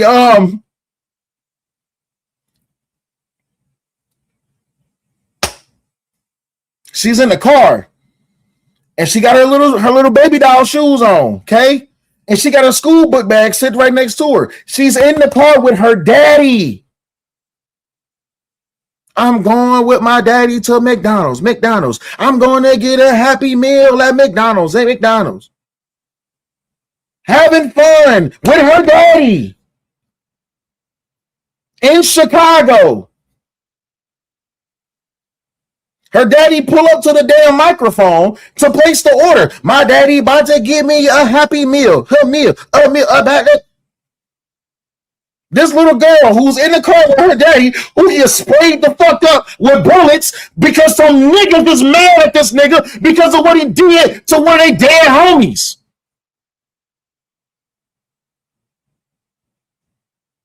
And the nigga didn't even catch a bullet. All of the bullets went into the little girl.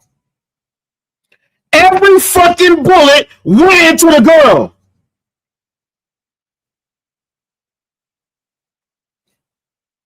None of you niggas said nothing.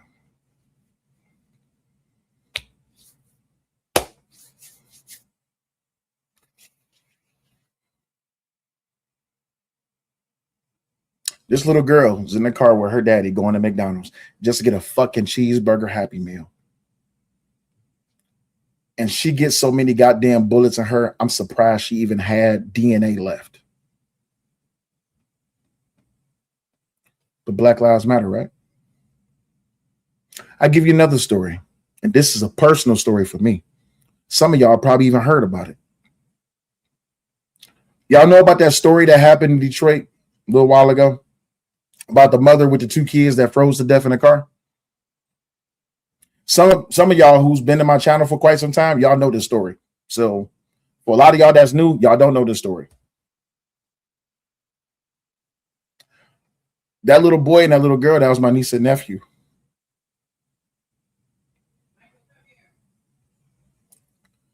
Their mother, who was a prideful, spiteful, ain't shit ass bitch, she would not tell people what was really going on in her life. And while this bitch was offered a place to go to get out of the cold, this bitch went to the casino with her mama. And the reason I'm calling her a bitch is because it's not my sister, it's not my cousin. It was my cousin's baby mama. And the reason, this is what pisses me off the most. The reason that those kids was in that damn minivan is because she didn't want to take the kids to the father's house, my cousin's house, because he was with his new girl, because they've been broken up. So I'm asking you motherfuckers in the chat, you mean to tell me two kids freezing to death in the car was more valuable than this taking them to their fucking father? Man, fuck y'all. And I mean that with every fucking sense of disrespect. Fuck y'all. Until black people start caring about black lives, fuck y'all. I don't want to hear shit. I don't care. I don't. Because if y'all really cared, y'all would be out here protesting in the streets like when that goddamn illegal alien took out Dakar Thompson. Y'all didn't protest in the street about that girl at all. that young black girl that got killed by that fucking illegal alien. Nobody went out and protested the street about that shit. But y'all's out here protesting the street about the white chick that fucking tried to run over the goddamn federal agent. But I'm not supposed to sit back and say, y'all look stupid as a fucking race, as a group of people who would come online and say, these federal agents is racist and y'all don't care about black. Y'all don't fucking care about black lives. If y'all really cared about black lives, maybe you wouldn't be kids on the street hungry as fuck because they fucking parents, which ain't shit, keep on spending all the fucking money on unnecessary shit.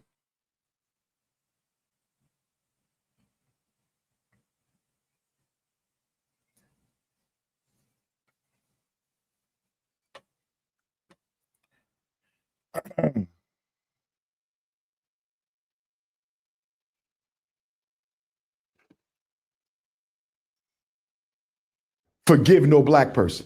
Even in a justifiable homicide, which is what Karmelo's situation was, they ain't never forgiven. Only black people do that. It has nothing to do with Jesus, Muhammad, or spirituality. It's about your need for white validation. Do you think that the motherfucker, I don't need, this is why I did not want to watch this shit.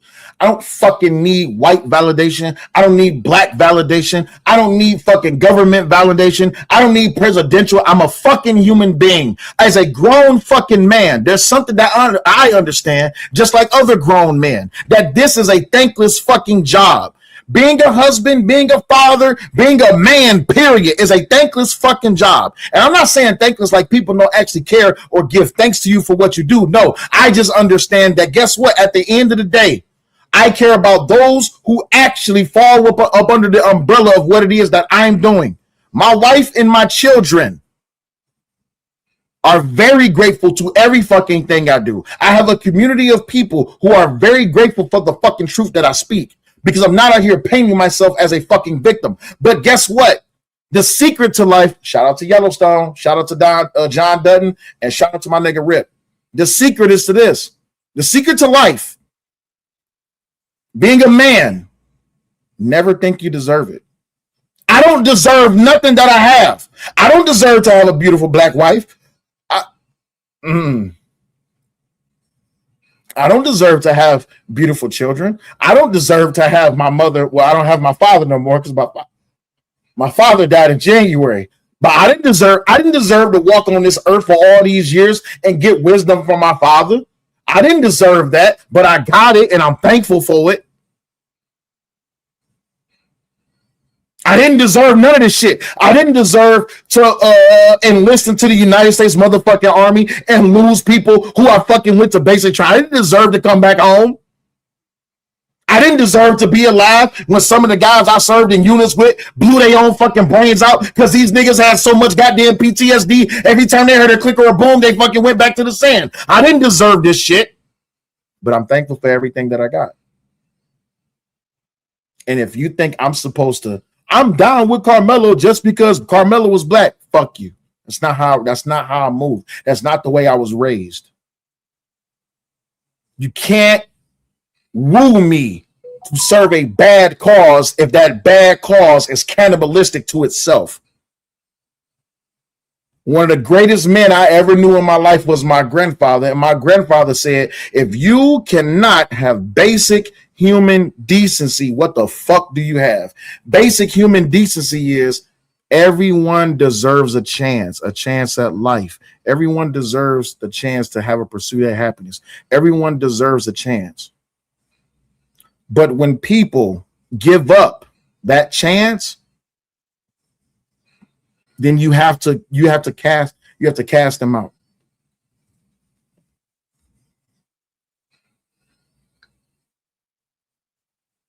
I'm sorry, Brittany B. My bad. My bad, Brittany B. I hear you, Christopher J. My bad. I'm sorry, man. I get pissed off hearing dumb shit like this. I really do, because people don't really understand just how fickle life is. My father, at 5:40 in the afternoon, my father does what he naturally does. My father took care of his house, took care of his grandkids, and he paid his bills and he smoked weed. That's what my father earned. My father earned the fucking right to be able to fucking wake up every day and do nothing but smoke weed and take care of his house. At 5:40, my father says, I'm going to lay down.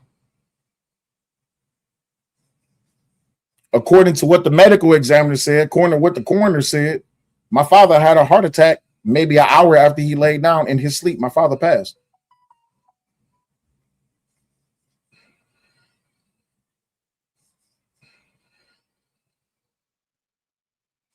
Sounds to me like Papa had a good life. Anyway, let's finish up. 35 years felt like justice, though. What it should have never came to that, first of all. It should have never came to that, first of all. So you think he should have got off innocent of the charges that was brought on Karmelo Anthony? Let's go back, because you're putting the cart before the horse. Let's go back to the indictment from the grand jury. The grand jury decided Karmelo would be charged with murder. Who's on the grand jury, Loon? You don't know. It's a secret. I want you to see how white supremacy operates behind the scenes. You can't challenge the grand jury, Loon, because you don't even know who they are. Right. So the people who decided this 17-year-old would be charged with murder are complete secrets. No, Karmelo decided that he would be charged with murder when he took that damn knife to that track meet and he stabbed someone else in the fucking chest. That was Karmelo's decision. And you and I both know they all white. Are you with me? So first, deal with the grand jury. Him being charged with murder was a crime in and of itself. No, he caused the fucking. We wouldn't be talking about Karmelo if the nigga didn't take the fucking knife to the goddamn track meet. If he wasn't out there trying to prove to everyone how much of a big man he was, we wouldn't even be talking about Karmelo. None of you who support Karmelo would never know that he was a 3.7 or 3.9 or 4.0 GPA student. None of you would ever know that he had 2 jobs. None of you would ever know that he had 2 parents. None of you would ever know that he was living in Frisco, Texas. Y'all wouldn't give a fuck. Y'all wouldn't care. Because niggas don't like succession. They don't like excellence. Niggas don't like anything that's good. Niggas hate everything bad. What is he talking about? So what do you say about the event? Let me give you one more. You're moving too fast. Go Hold on. In Texas, if you're 17, you're automatically tried as an adult. That's Grand true. jury had no control over that. Are you with me? Yes. He was 17. He's automatically tried as an adult, but he doesn't automatically have to be indicted with murder. That could have been aggravated, right? Manslaughter. Right. There's a whole list of crimes they could have went with. So you're saying he should have been charged, just not with the first degree murder or whatever. Was it first degree? He didn't have to be charged at all. What? So this could have been self. What? Wait, what? Murder or whatever. Was it first degree? He didn't have to be charged at all. So this could have been self-defense. A white young boy body drops, and you think he should not have been charged. The reason you labeled it a white boy is you're putting it within the context of the racism of American society.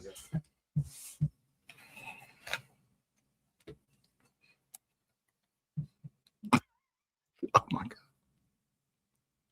So we have to acknowledge the fact that Karmelo is black, but we can't acknowledge the fact that that Austin is white. So we're just supposed to forget that Austin is white?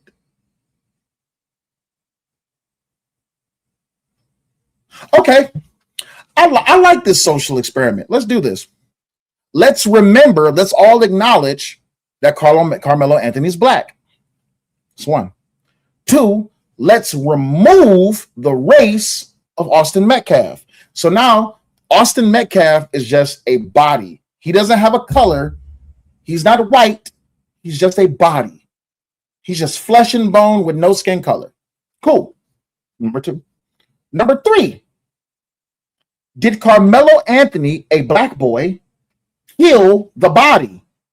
Remember, Austin Metcalf is not white. He's just a body. Did Karmelo Anthony kill this body? If the answer is yes, what the fuck are we talking about? What the fuck are we talking about? Right. Omni said, let's all acknowledge the school, the school that ain't open for almost.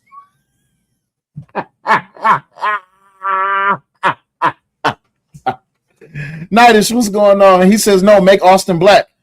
Oh, we already did that. We did that earlier. I got you, buddy. Right here. There you go. Bang. So Karmelo is black, even though he's white in this picture. Karmelo's black and Austin's black. So what the fuck? Let me flip it around for you, Loon. If two 210-pound football players, black football players, walk up to a 135-pound black boy, grab him by the hoodie, put him in a headlock, try to jump him and stomp him out, and that white boy unintentionally stabs him, or he falls onto the white boy's knife. He's literally repeating everything that Dwayne said. Right. Nidus says the discussion ends there. The discussion ends there. It's over. There's no more discussion to have. Yes. Rich, he said unintentionally. Did you hear what this mother? Here, watch. Well, hold on. Wait. Let's rewind it back. Hold on. This and he has a master's degree. I think in psychology. Let me flip it around for you, Loon. If two 210-pound football players, black football players, walk up to a 135-pound black boy. All right, so two black football players walk up to a 130-pound black person. Grab him by the hoodie. Put him in a headlock. Motherfucker. Try to jump him. Stomp him out. And that white boy. Oh, now he's white. Okay, so now we got to change it. We got two 230-pound black boys, and now we have a white boy. Because magically he changed from black to white. So the 130-pound boy, he's not black anymore. He's white. All right, cool. So he's white now. So two big-ass black boys and one 130-pound white boy. Unintentionally stabs him, or he falls onto the white boy's knife, which is what we believe happened. Oh, okay. Who believed that? Let me ask y'all in the chat. Who believes that Austin Metcalf accidentally fell on the knife? Let me ask y'all in the chat. Who believes that? Does anybody in the chat believe that Austin Metcalf accidentally fell on Karmelo Anthony's knife? Who believes that? Anybody? Anybody believe that? No. Wait, what? Not me? No, not me. No. Okay, I'm looking at the vertical chat too. No. He's just saying dumb shit. Yeah. No, nobody. All right, cool. Nobody. All right, cool. No one believes that he fell on a knife. Okay. Austin fell onto Karmelo's knife trying to attack him. Do me a favor, y'all. Please don't ever recommend that stupid ass nigga to ever be reviewed. Ever. That got to be the dumbest ass. Right. A servant junkie says, how the fuck you fall on a knife? What? Dumbest. How do I support the show? You can support the show by hitting the Cash App, the PayPal, or the Venmo. They're on the screen. The Cash App is $Cellulite. The PayPal is Butterfly Progressive. The Venmo is Mind Chaos Brew. If you need the links, just request them in the chat, and one of the moderators can drop them in the chat for you. But that's how you support the show. Appreciate you. All right, so we got one more clip to go through. I know we've been at it for a long time. We've been up here for 2 hours, and I appreciate each and every last one of y'all for rocking with me. And hopefully y'all subscribe. I hope that y'all subscribe. But we only got one more video to watch. It's only 6 minutes long. This is our last video. This is our last video of the night. And then we can get up out of here, right? We can get up out of here. So this is our last video. Karmelo Anthony judge speaks out for the first time. Mob mentality. Attorney pushes back against reactions to Karmelo Anthony verdict. So our last video tonight, y'all. We almost done. And Attorney Mahek. Thank you, Heather. I appreciate it. Cook for more on this case. Mahek, the judge said no cameras in the courtroom. He thinks that helped keep the trial on rails. What do you think? Appreciate you, server junkies. John, thanks for having me. And I agree with this judge. Every courtroom is designed for a fair trial. And what the judge was doing in this case was making sure that the political and online mobs did not interfere with the conduct, not only for himself, but also for the individuals in the room and the jury. I checked this, John, 3 times because I'm surprised by the pushback and this mob mentality. This was a unanimous verdict. Oh, and by the way, for all 213 people that are still here, after this video is up, don't leave because I got a little gift for you. Don't leave because I got a little something special for you. Something that a lot of people who's been following me for quite some time, they know that I got a special little thing, something that literally no one else has. Something that no one else has. And when I tell you that this is something that no one else has, Vatari says, I'll be glad when the real video comes out. Hey, Vatari, you want to hear something special? Make sure you stay until the end of this video. That means the jury contemplated the evidence at hand. They looked at the self-defense plea that the defense made and they rejected it. I think this judge is doing something we need more of in this country, defending the courtroom from the mob and pushing back against this collapse of public trust in our justice system.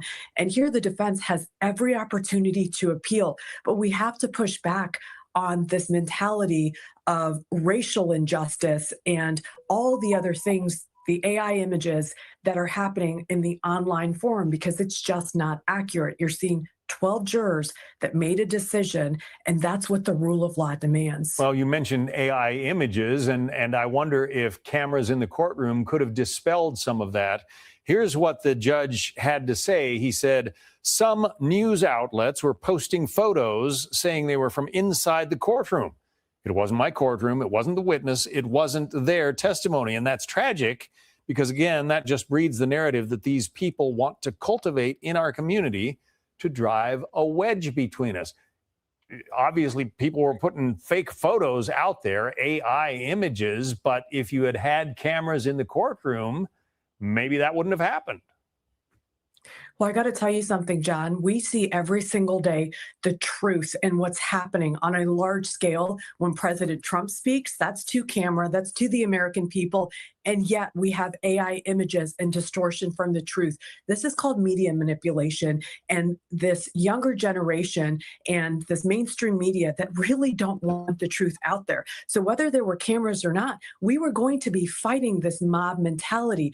It is a daily fight that Americans have today. This is why we turn to news outlets for the truth. And this is why the judge wanted to protect this trial. You could have opened it up. You could have had cameras, but we would have still had false narratives.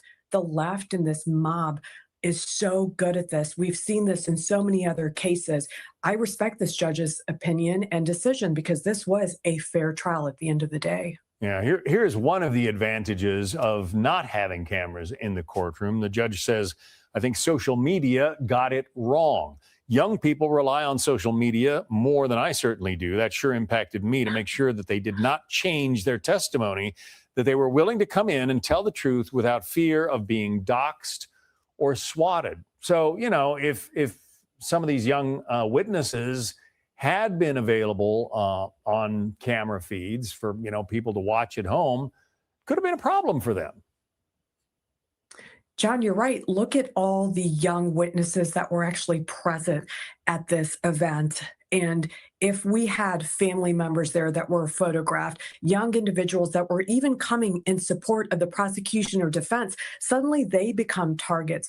Online is supposed to be a way for us to be able to tell the truth, to share narratives, to make arguments, but it has now turned into a very negative place where individuals are getting doxxed for their public opinions. Death threats are being made, people's addresses, which are very easy to find, John, online. So this was another way for the judge to protect the integrity and the outcome of the trial. And as we continue to see what online mobs are doing, I think it's distasteful and it's very destructive for our legal system. And this is why, again, I applaud this judge for coming out and treating this legal case and ensuring that due process occurred for both sides. I mean, the judge did not have to say that Mr. Anthony was a nice guy. He said that because that's how he felt through the trial. But at the end of the day, the jurors still made a decision. Guilty as charged. I want to turn our attention quickly to the Tyler Robinson case in Utah. He's accused of assassinating Charlie Kirk. His defense team is trying to get the death penalty taken off the table, and it's... Get the fuck out of here. All right, so for all of you that stayed, are you ready for your little gift? Are you ready? Are you ready for your little gift? Hopefully you subscribed, because if you didn't subscribe, you might want to subscribe. Do do do do do do do do. Roop doop doop doop doop doop roop doop doop doop doop doop doop doop doop doop doop do do do do do do. Share this tab. Do do do do do do. Bad Duck says, "Is it tasty?" It could be. It might be. You never know. I'll just say this. Switch camera. Let's read together. Why not? Those of you that's watching on vertical, you need a screen adjustment. You know what? Fuck it. So should I show the Karmelo Anthony footage or no? I'm just asking. Should I show it?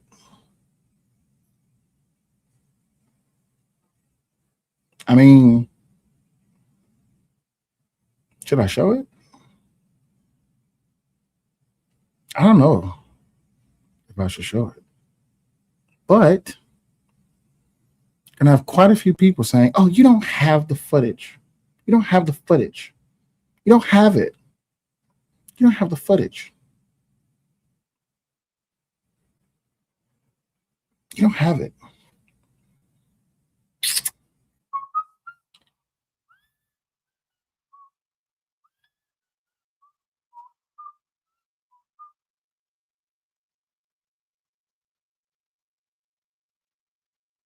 Play games with me if you want to. I don't play games. Until then, do me a favor. To everybody that's out there crying, "We want the footage, we want the footage, we want the footage." Guess what I did? I went and I found the footage. And what I'll say is this.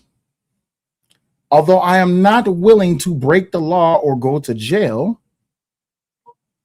because technically the case is sealed. You can't see it. But I'll tell you this. I can tell you where to find it. But it's going to take some digging.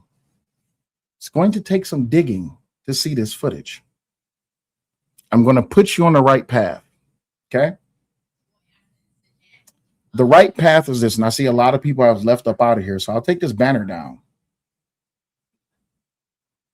Green Chair says you won't go to jail for showing it. Yes, I probably would. I probably would go to jail for showing it because the case is sealed. I just have a screenshot. Why is it called footage? Why not handage or headage? It's crazy. Gasman says, "Whatever you do, say I'll try to rock with you." Hey, listen, I'm not willing to go to jail over it. You say, what, baby? Whoever just sent that PayPal, the wife says, thank you. So, Bree says, if it's accessible on the internet, it's not closed. No. So let me tell you how I came into contact of this footage. Elsie, he says, I'll post your bill. All right, so let me tell you how I came into contact with the footage. So I went back and I watched that stream with Lakeisha. And I was listening to what Dwayne was saying. Now, this is a rumor that I heard, and I heard that it was true, but I had to go find it for myself. Technically, this rumor was actually true. The video was actually a Snapchat video that was taken and uploaded to Snapchat. I think it was the day or the day after it happened. The video was on Snapchat. Someone recorded the video and they put it on Reddit. That's how I got it. So I have the video. Now, look, Anton said, I put $5 on your commissary. Hey, it's Texas, bro. It's Texas. But the video is on Reddit. You can actually see the whole entire thing. I just showed you a piece of the screenshot, which is this. But the video is on Reddit. Now, it took me 2 days of searching through Reddit to find it. But I did save the link. I did save the link. Now, with that being said, 99 Problem says, what's your opinion? My opinion is this. If you support Karmelo, continue to support Karmelo. If you don't support Karmelo, continue not to support Karmelo. What I'll say is this.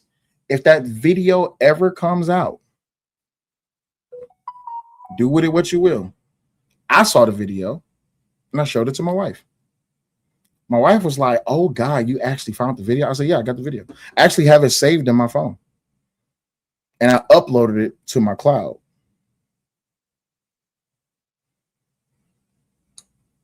Look, here come my wife. Right? Look at my, hey, baby.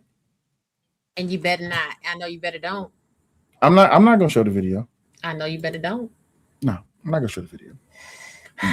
Why y'all trying to stress me out? And y'all in this chat, y'all just hell. Yeah, why y'all trying to stress me out? I said, play a little piece. I'm not playing 1 second of that shit. Because I read court. I listened to what the judge said. The judge said this shit's closed. See, y'all over here, y'all trying to catch me. Y'all trying to give me a whole aneurysm and a heart attack, trying to make me pass the fuck on out. Like, what is happening? Jesus, fix it, Lord Jesus. Well, Red Minute says people are going to be digging like bad. They're going to be digging like badgers. You said specific subreddit to look under. So don't even tell. I already told them go to Reddit. Okay. Yeah, go to Reddit, but it's going to take you some time to find it because Reddit does not. When you, yes, I do have the video. Truth, I got it. I actually have the video. So when you go looking for Reddit, when you go looking up under Reddit, it gives you from today backwards. You have to go search back. So, yeah. I would have said it when there was 700 people in here, but I'm not trying to say things just to keep people in the room. I'm just letting you know. But other than that, thank y'all for subscribing. Thank I love y'all too. So much. So much. Nina said, we love you, Rob. Noah says, I can't find it on Reddit. I'll find it on iFunny. It's so if you know how to use if you know how to use archives, you can find it quicker. You said what date in the Reddit? April 2025. That's where you can start at. Till then, baby, how'd you like the show? Real read my comment before that. Always. Thank you. Nita, I don't see. We ain't shit, Raw. We sorry. Like at this point, it's not even y'all. It's him. It's really him. It's really him. He be cutting up, and then he be like, "Oh, well, what had happened was." LCK says, "When's the next live?" Probably tomorrow. I am setting up a potential debate.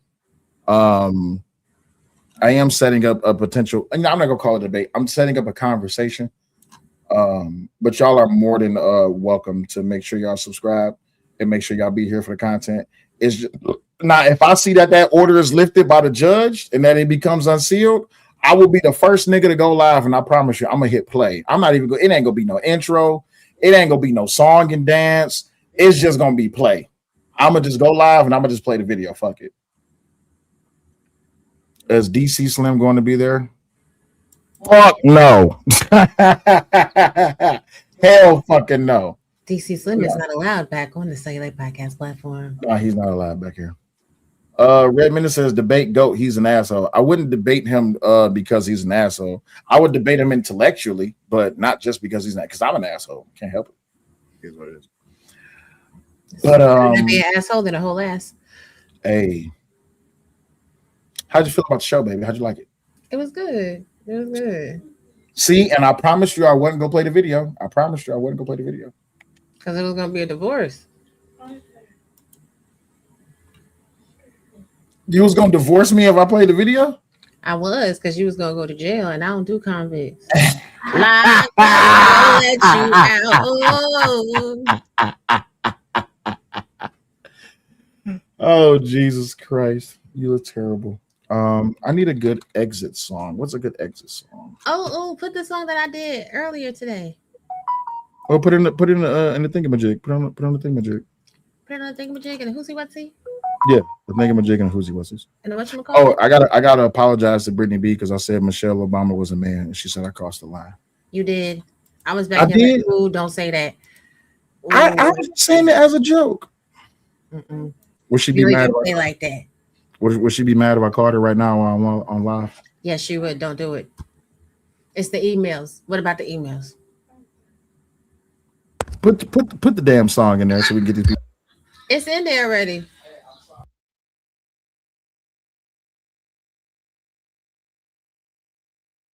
Okay, look, we gonna put the song in. Thank y'all for joining us, cause he hard-headed. Bye, y'all. People say it's bars, but it makes you wanna sleep. Up late at night, yeah. So I creep. People say it's bars, but it makes you wanna sleep. Up late at night, TLC, and so I creep. Ninjas corny, whack, faded, jaded out they frame. Hating on others, but they doing all the same. Same old game, same old shame. Point the finger, switch the blame. I'm wide awake, they in they feelings, calling out their name. Creeping on the low. Butterfly effect, watch the whole click fall. They scroll at 3 a.m., eyes red, souls broke. Typing essays in the dark, but can't quote their own quotes. Fake tough in the comments, keyboard warrior mode. But in real life, soft as tissue. Hide behind the code, you say my bars hit different. Put you in the slumber, cause true serum in my pen. Got you tossing under covers, ninjas faded, jaded, stuck in they old ways. Out they frame, picture crooked, can't even hold their gaze, yeah. Hating on the glow up, but stealing all the sauce. Copy paste the whole way, they mad cause they lost. I'm up grinding my chaos, brewing in the pot. Why you creeping on my page, screenshotting what I got? People say it's bars, but it makes you wanna sleep. Up late at night, TLC, and so I creep. Ninjas corny, whack, faded, jaded